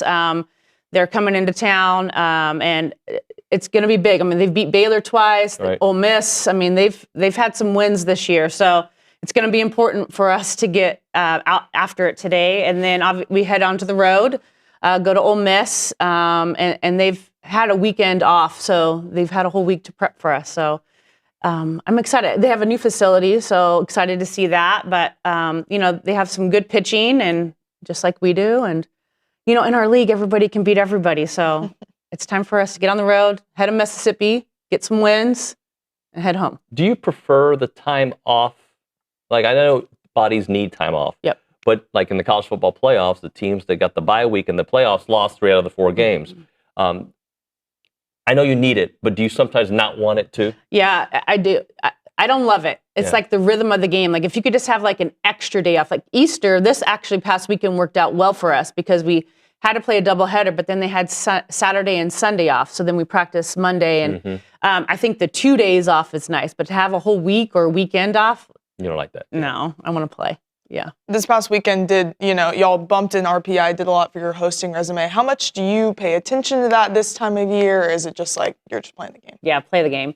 Yeah. At the end of the year, it'll all work its way out. But I think right now our focus has to be on being able to play Texas A&M softball. We still had some weird miscues, we'll call it, this weekend, base running especially. Yeah. So there's still some things that I think we need to pay attention to. Yeah. Trisha, I appreciate you. Thank you very much. Thanks. Stay dry. Yes. It hasn't started raining yet, right? No, okay, not yet. It's coming. It's coming. All right, we'll hit a break here. We'll come back with a short final segment of the 9 o'clock hour. Then we'll start things off with Recruiting Country. You're listening to TexAgs Live, presented by David Gardner's Jewelers.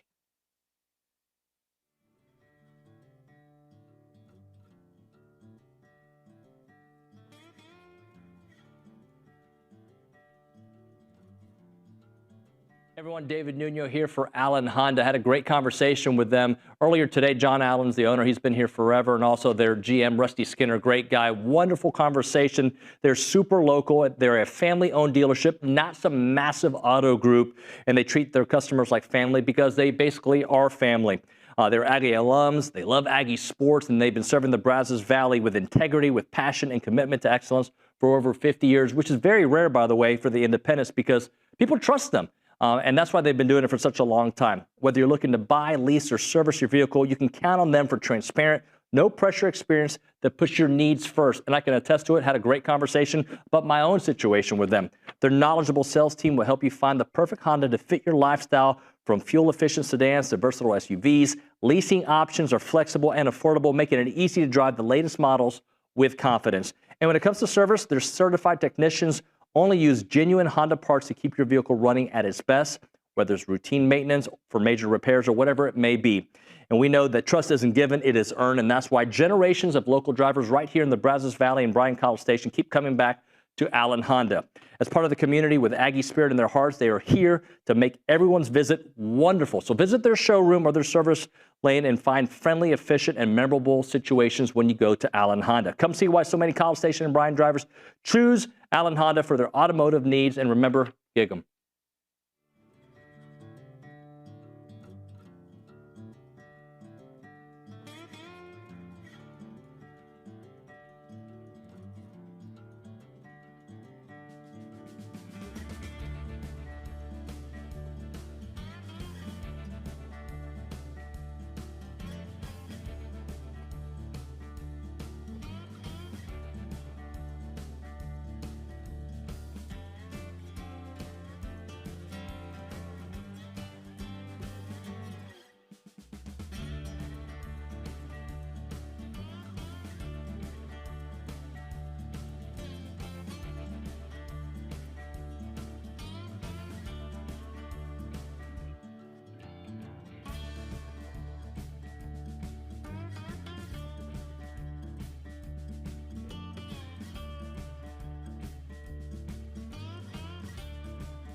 And we're back. TexAgs Live, presented by David Gardner's Jewelers Rollo Insurance Studio. We'll talk to Jason Howell here in about, 8 minutes or so.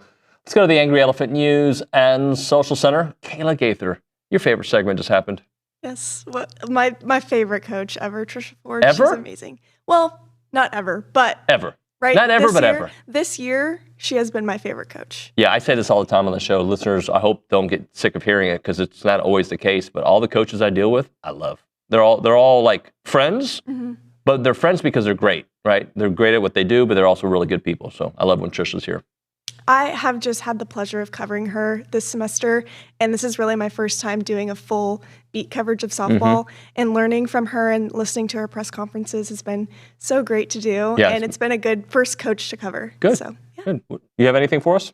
Well, the YouTube chat has been very active They're today. like fighting They're arguing fascism, in the YouTube capitalism, chat. Yes. and like, I don't know what's going on in there. We have a couple arguments about just the whole NCAA transfer portal and all of the eligibility rules. Somebody in the chat, 12th Man in Edmond, doesn't like the NCAA rules at all. The other people in the YouTube chat are for the NCAA rules, so it's been an all-out brawl. I kind of want my college athletics to be a club. Yeah.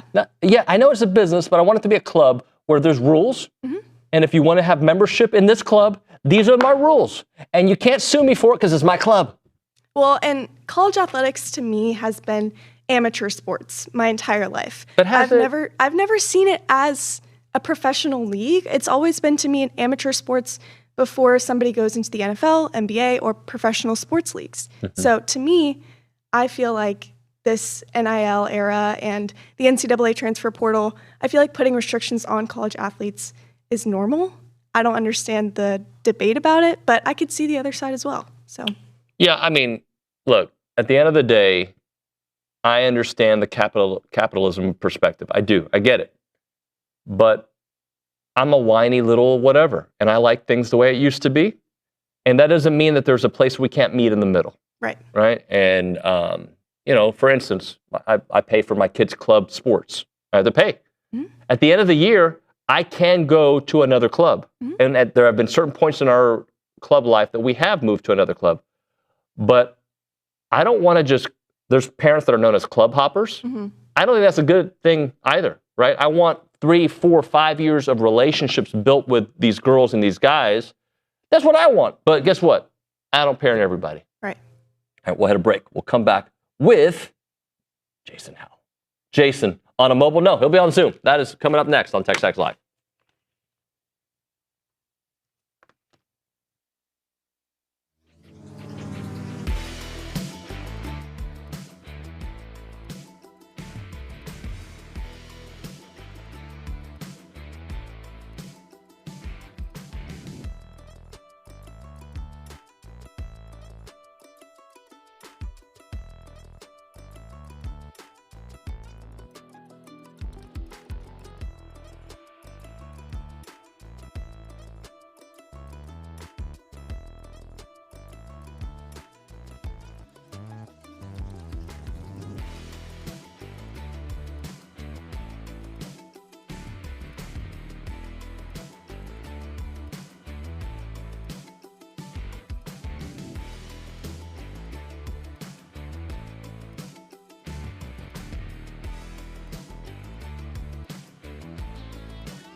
And we're back. It's TexAgs Live. We're presented by David Gardner Shielders. We're in the Rollo Insurance Studio, and it is time for Recruiting Country, and that's brought to you by American Momentum Bank.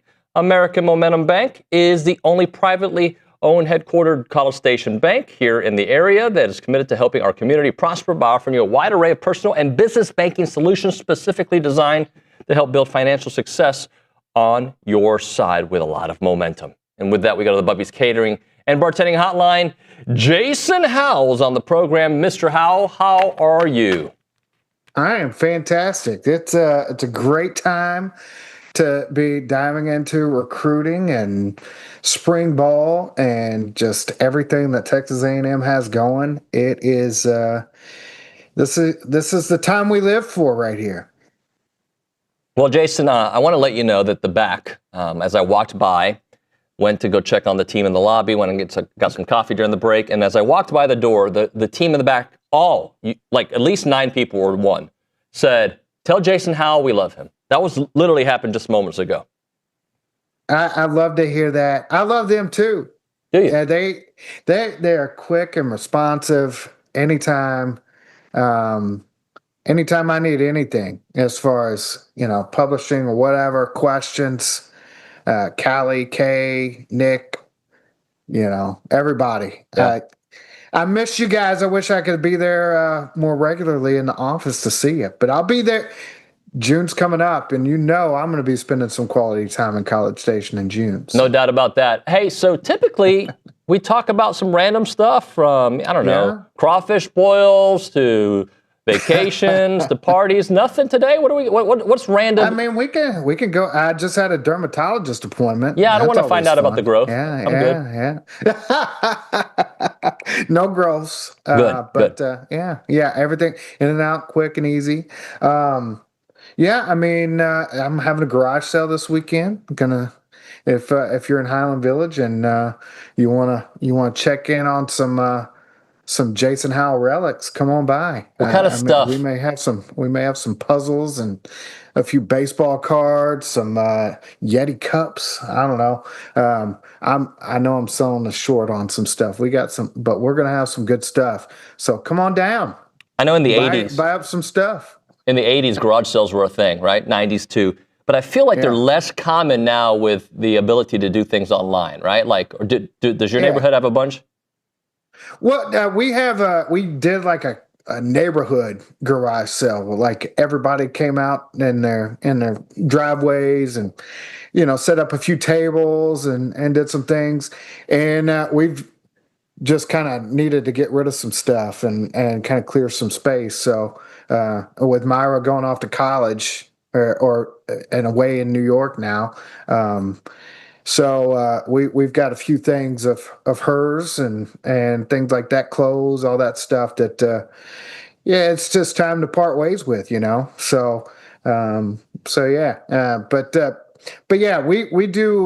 we've done a couple in the past, but it's probably more Facebook Marketplace and all that kind of stuff. But decided to go old school, have a little fun this weekend. Face to face, random people, strangers coming to your house. I love it. That's right. 2027 and 2028, TexAgs Texas top 100 rankings. You've been working on it, huh? Yeah, we've kind of been accumulating things. This is really from towards the end of the playoffs, state championship games, All-American games. We updated the 26s and put a cap on that around signing day in February. But the 27s are involved in those All-American games now, and we've had a few big spring camps, and we really wanted to get a chance to see some of those 27s in some of those like February, March camps, Under Armour's, Rivals, and all that kind of stuff, and kind of get going with all that before we started really making moves in those rankings. And we had some adjustments to make. Definitely a lot of new names have emerged. We've seen some guys solidify their 5-star status. We're pretty slow on those 5 stars. You don't want to put those stamps too early. These are all, we put 5 out there in the 27 class, and I'll be honest, I think there could be a few more in the state of Texas before this is all over. It's just a really deep, strong year in 27, and of course 28 and 29. We've got the watch list in 29. It's not there's numbers by the names, but that's an alphabetical list, and still really, really early, but a lot of promising prospects. I think we did 25 in each of those classes, with the with the 25 watch list in 29, and then we got a top 25 in 2028, and some guys we've really feel comfortable with. We've gotten to see a number of times, and got a really good feel about as they really start to ramp things up and see their recruiting take off. What kind of goes into all the work you have to do, you and the team, to get these rankings done? Well, like, to kind of give us a glimpse of the amount of, I mean, you spend so much time watching these kids develop anyway, right? So, like, what's the next step of getting to the rankings? Yeah, I mean, it's everything we do when we're going to a camp and we're taking notes, and go to the Under Armour camp and you try and get as many measurements as possible. You get to see them go up against each other and kind of fill each other out, and you see them against light competition a little bit out of pads, I know, in the spring, but it's still competition. So you see these guys compete, and of course, you got to pour over the game tape. Everything we get takes us back to the tape. I know you'll hear John Harris talk about that when he's talking about the draft and how they evaluate. It's very similar. I mean, everything gets brought back to the tape at the end of the day, but it's you do put a premium on certain positions and things like that, but at the end of the day, the top talents are the top talents, and there's when you're talking 5 stars, these are guys that are elite of the elite. I like to call them guys that with talent a blind man could see.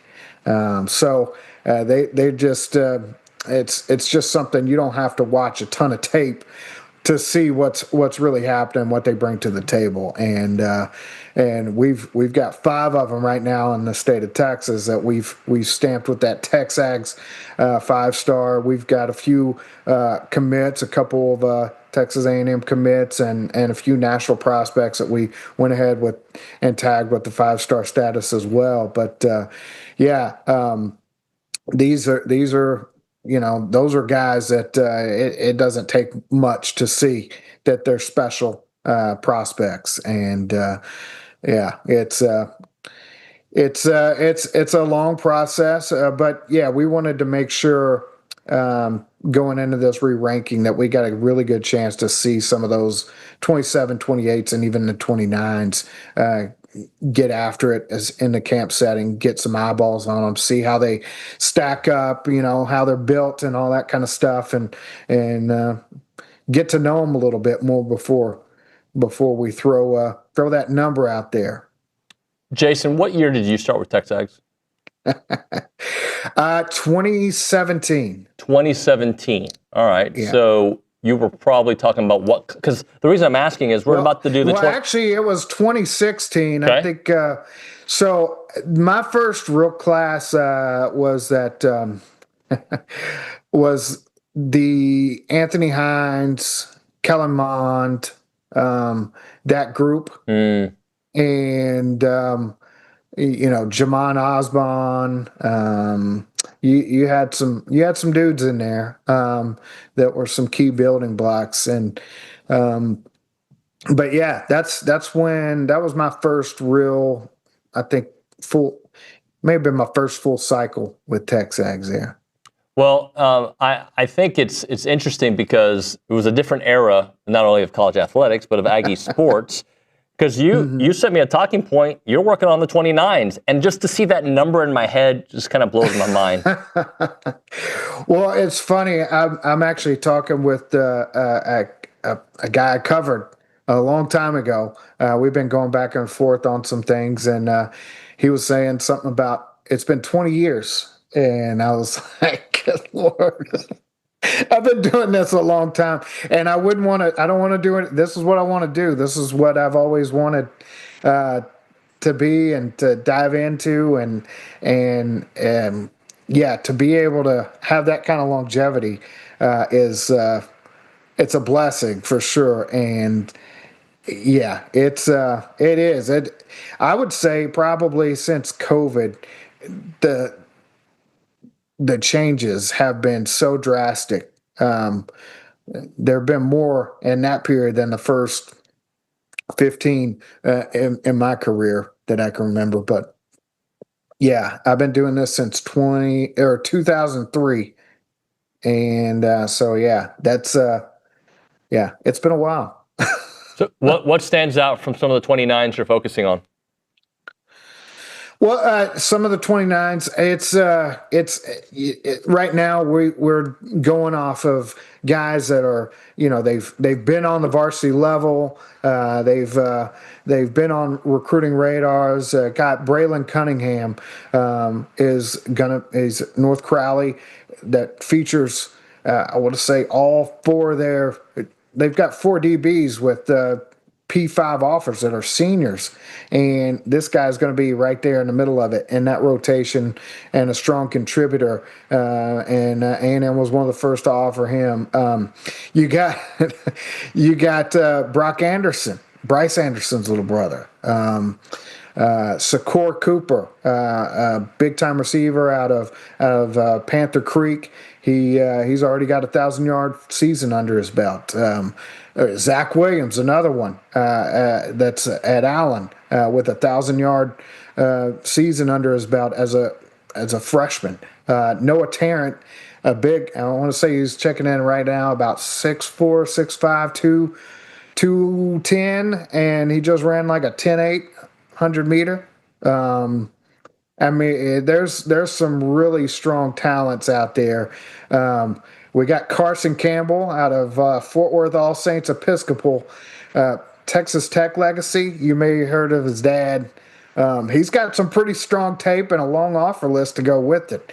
So we've got a few things out there in that 29 watch list, including new offer Rush Williams out of Katy Jordan High School there, who recently visited A&M, picked up his offer, I think, last week. So there's some dudes. All of these guys have multiple offers and are already making waves across the Texas high school landscape. I want to say there's about 10 of them that have Texas A&M offers already. So that's saying a lot. And so that tells you that not only us here at TexAgs, but Mike Elko on the staff, they're digging deep too. So they don't stop on the surface level. They're not just recruiting 27s or 28s. They're already on to the 29s, and we'll be talking about those 2030s before too long.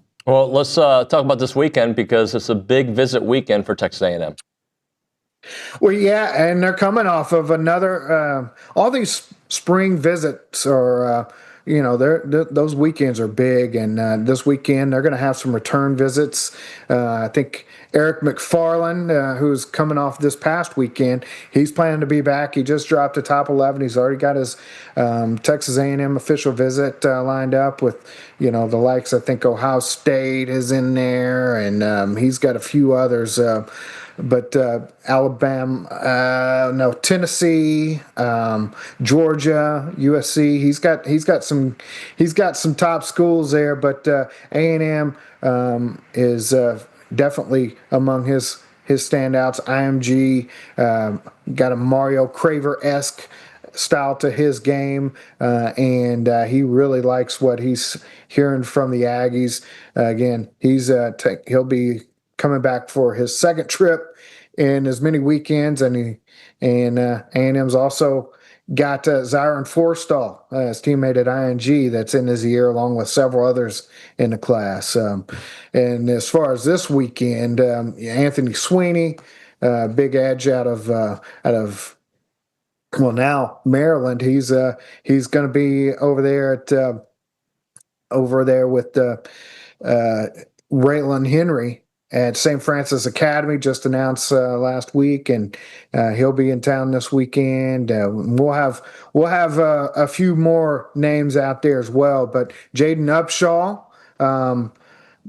definitely got to keep an eye on. Receiver out of Georgia, got a decision date set for next Wednesday actually, and A&M figures very heavily there. He's got a top 4, and yeah, he's going to be in town, and A&M's been a key. He's been a key target for A&M, and he's got some interesting ties to the program. I know Trooper Taylor's been on him for a while. Jace Johnson has been talking to him quite a bit. He mentioned Jace mentioned Upshaw to me as a target in August, and then I want to say he roomed with Aaron Gregory at the Navy All-American Bowl. So there's a lot of a lot of momentum there, has been for a long time, but Alabama, I want to say Florida, and yeah, he's got some things on his mind as he kind of makes his decision. I know A&M's not the only school he's visiting this week, and but the Aggies are right up there at the top of his list as well. All right, Justin, we'll hit a break. When we come back, well, a couple of things to get into, but one of the things is I'm reading on social media a lot of love for A&M recruiting, which I think it's fun to see, but like it's still early, so we'll talk about that on the other side. Right now, sounds good. All right, buddy. We'll talk about that here in a moment. Right now, we're talking about Caldwell Country Chevrolet. If you're in the area and you're looking for a vehicle, you need to go to Caldwell Country Chevrolet. If you're not in the area, you should still consider going to Caldwell Country Chevrolet, wherever you're listening to us. You're all over the country. Guam, I know. That probably wouldn't work in another country. But if you're around, go check out Caldwell Country Chevrolet. Start your search online at caldwellcountrychevrolet.com. They're stocked up and ready to deal on everything they have on the lot. But if you go on the website, you'll see what they have. Then you make the drive to Caldwell, and you're going to be blown away by the entire experience. From the customer service, to the people, to the class, everything. And of course, that free oil change for life as long as you own that vehicle from Caldwell Country Chevrolet. It's a 15-minute drive from the edge of Bryan to the beginnings of Caldwell. Short conversation away, but you'll see the difference when you step on a lot and do business with the good people at Caldwell Country Chevrolet. Highway 21 in Caldwell, online, caldwellcountrychevrolet.com.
All right, we're back here on TexAgs Live. We're still presented by David Gardner's Jewelers. We're in the Rollo Insurance Studio. It is still recruiting country, brought to you by American Momentum Bank. All right, Mr. Howell, I'm seeing a lot of love for A&M on social media. I kind of like it, kind of don't like it. My thinking for A&M recruiting, I should say. Everything else, right? What I like about it is that I think this staff and this program deserve the recognition. And I don't even want to say what I don't like about it. What I just know about the recruiting game. It all changes in a moment, right? You can have the top class and it can fizzle out. Even with that top class, you can have a pretty good class and it turns out to be the best class you've had, right? Like, so there's so just with all that long diatribe, where is A&M when it comes to recruiting this next cycle? And how do they keep that understanding there's always these hurdles, especially this season? Yeah, well, and you're right. It is early, but a lot of these, especially the top guys, are going to be making their decisions by July or by the end of July. So it's really not. You got a few months, and a lot of those guys have already locked in official visits. And if you're not part of that group, there's only a few official visit weekends this summer. Everybody's trying to get the end of May till I think June 20th, that June 20th weekend. It's kind of the cutoff. And then after that, you've got these guys that are, trimming their lists and making their decisions. And you're looking at trying to flip those top 100, top 250 big-time guys, because there won't be a lot of them left uncommitted in that cycle. Now, that doesn't mean that's not going to happen. We see it every year where a few guys here and there will flip, or a school doesn't have the season, or you have coaching staff change and all that stuff. But a lot of these guys, once they're locked in, there's at least for A&M, it's been a pretty strong possibility they were going to sign with A&M. I want to say we had two in that 25 cycle that flipped late, and then last year things held pretty strong. Outside of you had a couple guys here and there. I think in November that made decisions to go elsewhere. But yeah, I mean, we're talking one or two. So it's not like you're going to have a lot of your class locked in. And what makes this class so special with what they're doing in 27? So A&M has the second biggest class in the country at 11. So they've already had a lot of activity, but they're still going to double that. I want to say, I heard Lucci say it last week, and I 100% agree. They've still got a lot to go. There's a lot of room to grow in this class. And but they have the highest average star ranking, which of course that's going to change with updates and everything. But most of these guys, they're pretty locked in at some of the highest levels.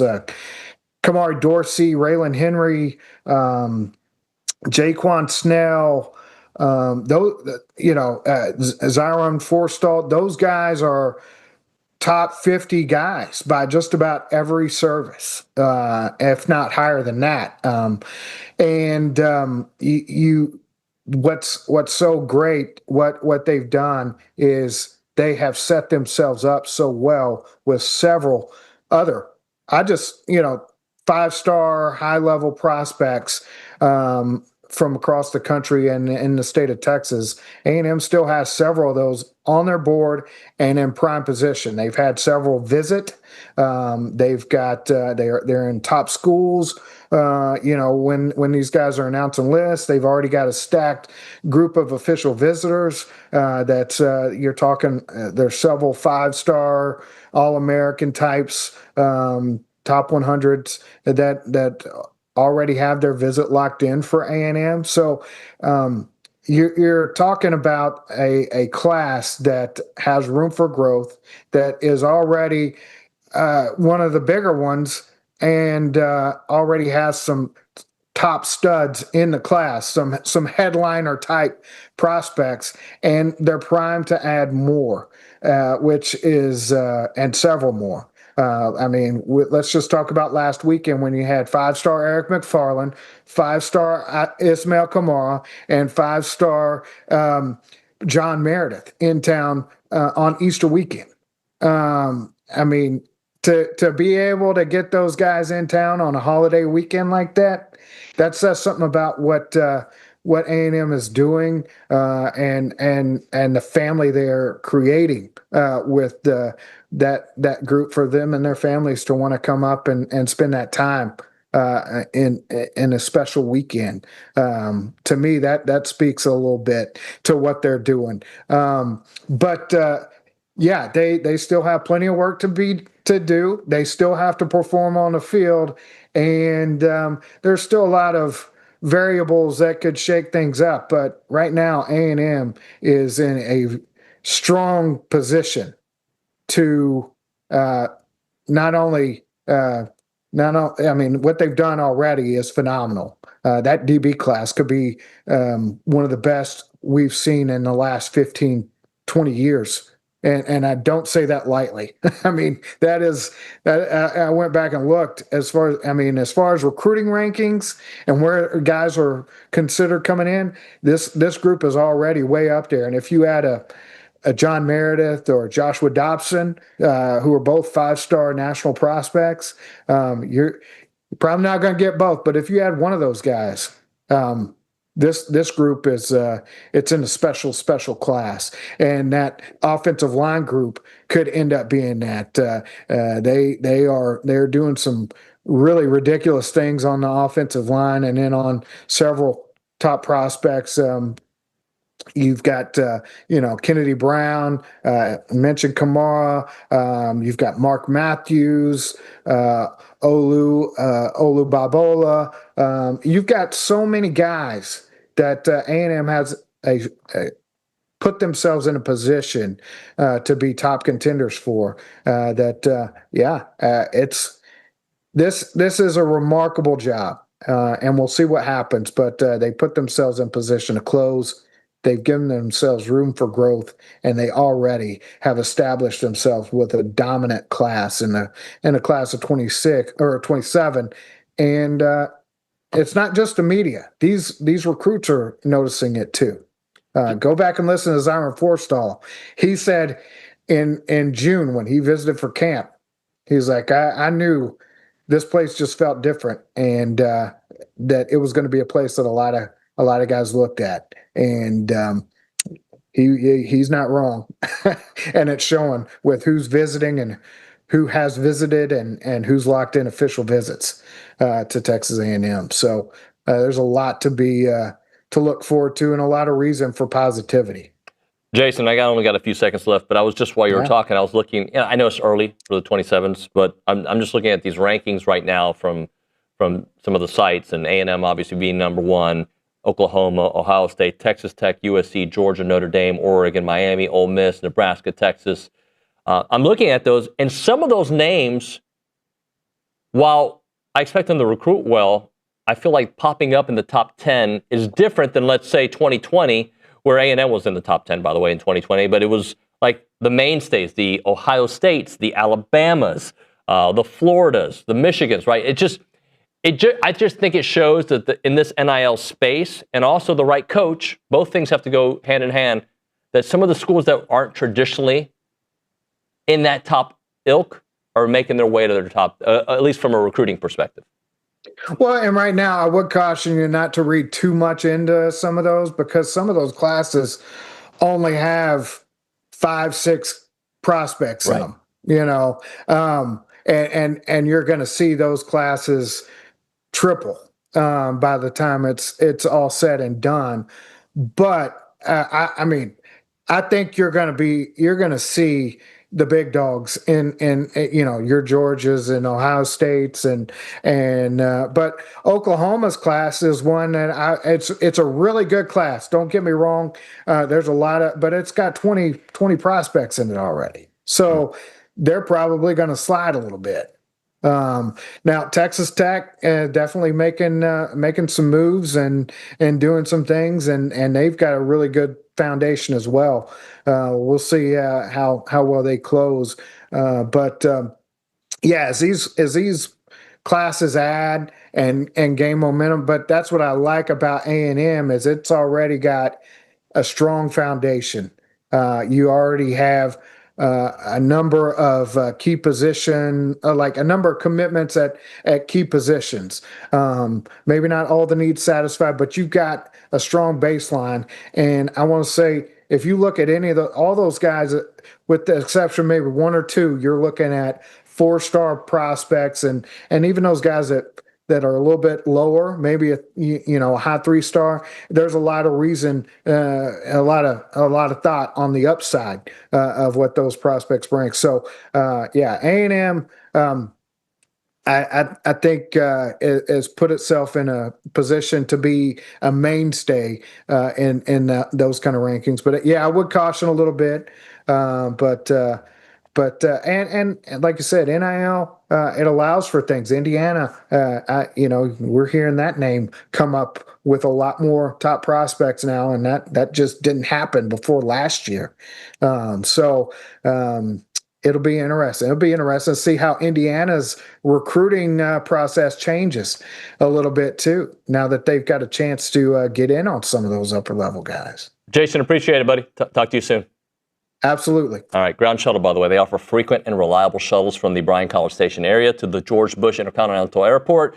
If you need to go to Bush, and I know it sometimes is not fun, let them be the ones to take you there, because you don't want to deal with the traffic, you don't want to deal with the headaches, you don't want to deal with any of that, the parking situation in Bush. You can catch up on work emails, you can sleep, you can float the internet. I don't care. Just do whatever you want to do. Don't worry about driving. They'll do it for you.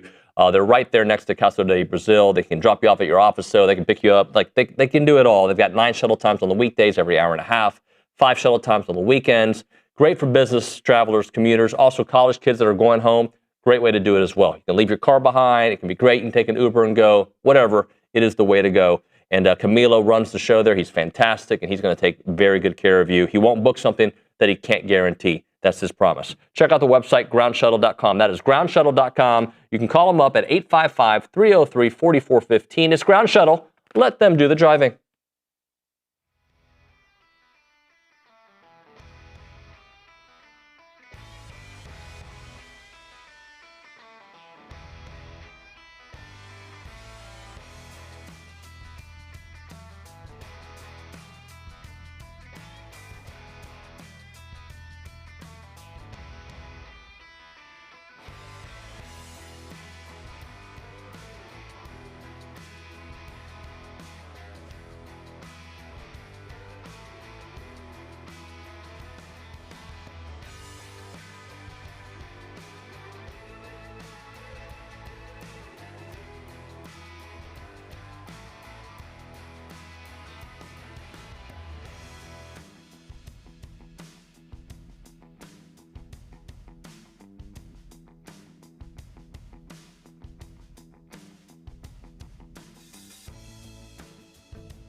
All right, we're back here on TexAgs Live. We're presented by David Gardner's Jewelers Rollo Insurance Studio. Let's go to the Buppy's Catering and Bartending Hotline. Kendall Rogers of D1Baseball here to talk about all things Aggie baseball. Kendall, what's up, buddy? Doing well, man. How about you guys? I'm good.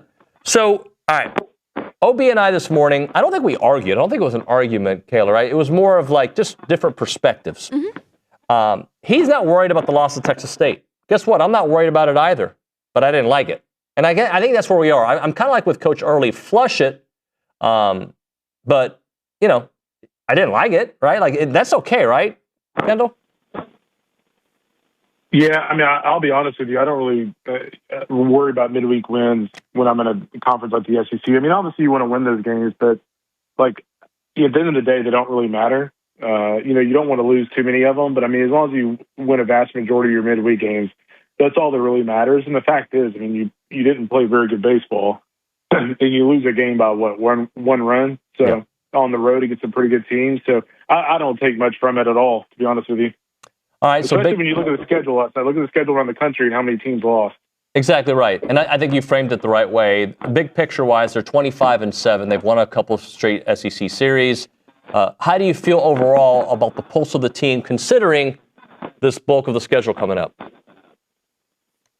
Yeah, I feel pretty good. I mean, about the offense, certainly. I mean, I think if you look at this team from an offensive perspective, you know, I think we kind of saw last weekend that getting a guy like a Jordan Wilson in the lineup certainly brings a different element. You're talking about speed, you're talking about power, you're talking about really, really good exit velocity. So, you know, I feel pretty good about the offensive lineup. I think the question mark for me is kind of the question mark that we've had since day one, especially with the Stewart and McCoy injuries is, you know, again, can the pitching staff just kind of withstand everything? I mean, the thing I kind of am concerned about if you're A&M is not necessarily even now. It's like, how does this pitching staff look in May when everybody's starting to get tired and things like that? So I do think, you know, it's important for guys like Grant Cunningham to, you know, start to get a little bit better. You know, I was watching a little bit of the game last night. Looked at that little like changeup / splitter he had was a nice pitch. And so you're just going to have guys, you know, step up on the mound. If not, you know, this could be a team that could be in Omaha. It could also be a team that if the pitching doesn't wake up a little bit at times, they could be, you know, 1-2 in a regional. Talking to Kendall Rogers on TexAgs Live. Let's talk a little bit more Aiden Sims and like really his growth. Coach already told us in this studio early on that, you know, he could be a Friday night guy already, but there was a couple of dudes in front of him. Is he going to stay the Sunday guy, or do you think they move him to Friday? I actually like Sims in the Saturday role, to be honest with you. I think it's important to kind of have that security blanket in the SEC. You know, it's one of those situations to where, you know, if you have him on Saturday, he kind of, let's just say you lose the opening game, you kind of go into Saturday feeling really good about your chances to at least get one on the weekend, which when you're on the road, like the next 2 weekends when they're on the road, you know, ultimately you want to win one of those series, but in the other one, if you lose it, you just want to get one. And so I like having that security blanket on Saturday. I don't like throwing him on a Friday because I think it just puts a lot of pressure on him. And frankly, if you lose on Friday with him on the mound, I mean, you're in really tough shape because you're going to need Sadeo or, you know, Weston Moss to give you some pretty significant length in those last two games. So for me, I like him best in a Saturday role. And, you know, I wish I could say I'm like surprised that he's done this well, but I'm not because, you know, I saw him in the fall. And I mean, I think I wrote like a couple of paragraphs on how good he looked in the fall in the scrimmage I was at. And again, it's just a really good breaking ball. It's a good fastball. And the other thing I liked about him too is I'm a big kind of you know, bar fight meter / like, you know, like aura guy in terms of pitchers. And like, he's just a professional, man. Like he goes out there, gives up a double. You know, he looks the same as he does. He strikes somebody out. Like it's just the same personality every time. And frankly, I would argue that like some of the other pitchers could really learn a lot from him. You know, the thing that kind of stands out to me is like Sadeo, for instance. And I'm not calling him out, but what I'm saying is the difference. You know, he gives up a home run or gives up a ball in the gap, and like he's throwing his arms around. Aiden Sims is like, okay, well, cool, you got me. Like, let's get back to business. And I really like that about him. Kendall, what do you think the environment is going to be like this weekend at Bluebell? Crazy. Yeah. You know, I made this comparison the other day on a podcast. It's like, you know, when you've been dating a girl for 10 years and you break up and you see her a few years later. The first time you see her, it's very awkward. Second day, you're like, okay, this is a little bit better. And by the third day, you're like, okay, I'm good. And I think that's the way this series is going to be. I think Friday, the thing about it is, and I said, and I made this kind of comparison on Sirius Radio yesterday, is like the thing is A&M fans never really got a chance to say their piece. I mean, let's remember. I mean, Schloss came home from Omaha. He was out the door within 20 minutes. So A&M fans have never really had a chance to just kind of vent. And so this is their first chance in a home-friendly environment to vent. So I would expect Friday to probably be about as good as I've ever seen an environment there, and probably honestly about as hostile as you're going to see any A&M crowd ever be. I think Saturday will be a little bit better, and I think by Sunday, I think everybody kind of have things flushed out. I think a lot kind of depends on how that series goes this weekend. But Friday is going to be a zoo, and I'm here for it. I'm looking forward to it. Kendall, where is Texas vulnerable? I know you've mentioned some offensive numbers being a little bit lower the last couple series. Is that potentially where they could be vulnerable? Yeah, it also makes me think, especially, I haven't seen what the wind's supposed to be this weekend at Bluebell, but that also tells me that maybe they're due to kind of break out a little bit, because I do think their lineup's really good. Aiden Robbins is a superstar. Casey Borba's had a really nice season. Ethan Mendoza is a nice player. They won't have A-Rod this weekend, but, I still like their lineup.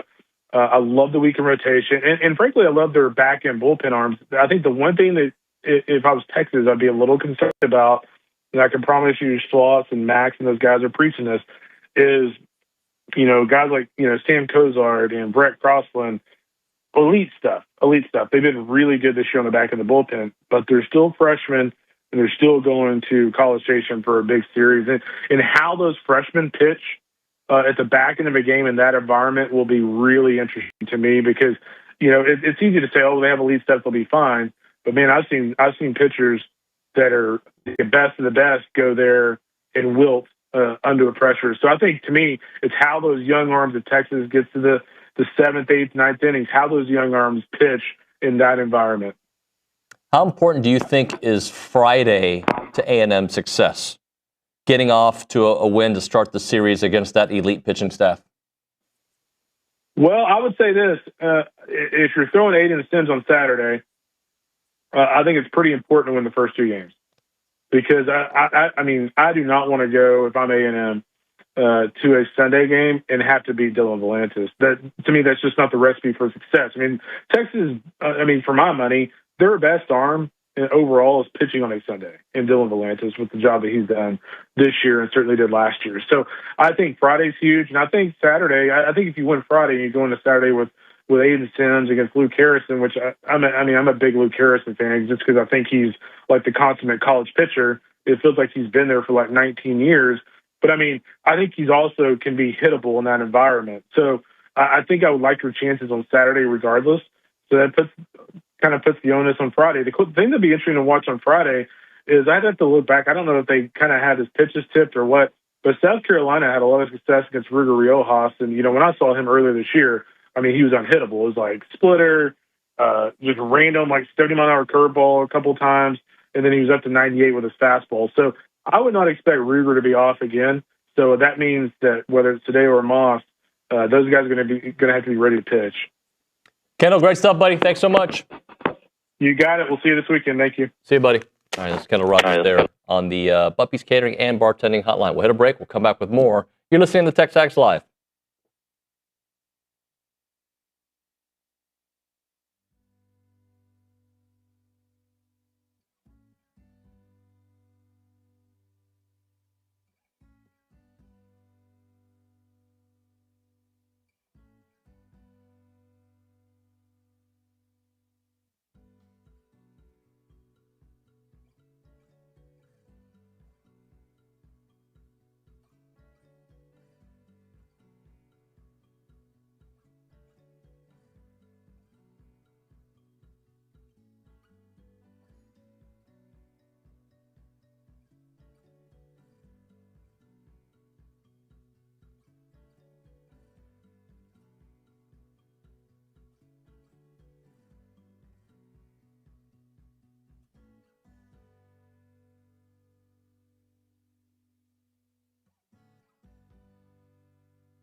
In case you missed it last week, it is back. Got Sid in the studio. Got Kaylee in the studio. What's up, friends? In case you missed it. Hello, how are you? Okay, you're allowed to say Hi, hi how too. are you? It was just like, whatever, dude. I'm ready to start talking. Thank you, Clevenger. I'm excited. I'm excited that you're excited, and I'm excited that you both are here. So what did I miss this week? So this week we're going to be talking about Will Wade and his whole situation with his house and his transfer from NC State back to LSU. Transfer? Like, we're following his mortgage? What Yeah, do we, basically. Yeah. Okay, tell me more. Wait till you hear the story. All right.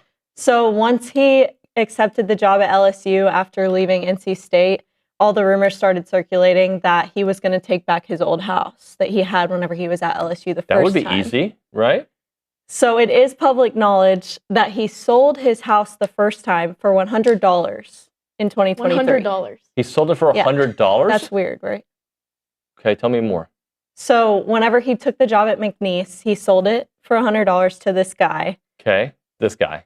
It's on the graphic. Yeah, Antoine Oliver Joseph, right? Close, yeah. Something like that, whatever. So my question is, was his plan always to come back to LSU and take over his same house? Now that's a good question. Because why else would you sell it $100? Big house for $100? Like under the table. Yeah, why wouldn't you just rent it to somebody? Right? Why would you just give somebody a house? There's something off about this. And I think the NCAA needs to do an investigation right now. It gets crazier too. Oh, no. Yes, it does. Tell me more. So, this past season he was at NC State, and he bought the Baton Rouge house back mid-season. Okay, Yeah. sounds like something was in the works. And listen to this. So the house went under contract on February 23rd. NC State was doing pretty well from the start of the season until February 22nd. They were 9-18. Okay. I mean, 9-8. 9-8. That's pretty good. What were they after? After February 23rd, they were 1-6. Sounds like a baseball coach I once knew. All right, tell me more. That's it. The end of the story. I mean, it's just a crazy story. Yeah. So what's the reaction online? Is it like, oh, this was in the works, bro? Yes. Yeah, they said, bro. Yeah. Yeah. But now everyone is talking about how they have the infamous trio of Will Wade, Lane Kiffin, and Kim Mulkey. This is true. Yeah. The $100 thing, I don't understand. Like, somebody who's way smarter than me can text the show. Why would you charge them $100? Like, couldn't you just let somebody live there? That's why everyone's thinking that this was like a big scheme. But Like that makes it a bigger scheme. Like, doesn't the $100 put the eyeballs on it? Or you just kept it? I couldn't sell it. I tried.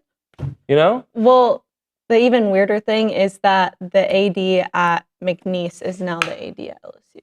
Okay. It's this weird. was in the cards. It's weird. Definitely. The AD that was at McNeese is now the AD at LSU. He brought in his coach that was at McNeese a couple years back from NC State. I got this right? Yes. Mm-hmm. And he gave away a house for $100. Okay. Weird. In case you missed it, $100 can buy you a beautiful home in Baton Rouge. I wish I had that when I was moving here. Ladies, thank you. Kelly Gaither, can you, in 20 seconds or less, tell us what's on TexAgs today? I can. So as a reminder, it's always a good time to become a TexAgs premium subscriber because we have so much content on the site. Later today, we're having Texas Aggies United interviews with Tyree Adams and Jordan Shaw, a baseball presser, and softball content versus McNeese. And then today, you can find the baseball recap by Richard Zane, B-Team show, updated softball rankings, and recruiting rankings by Jason Howell. Thank you so much. Tomorrow on the show, the fan show, guys, and other stuff, I promise. We'll see you then.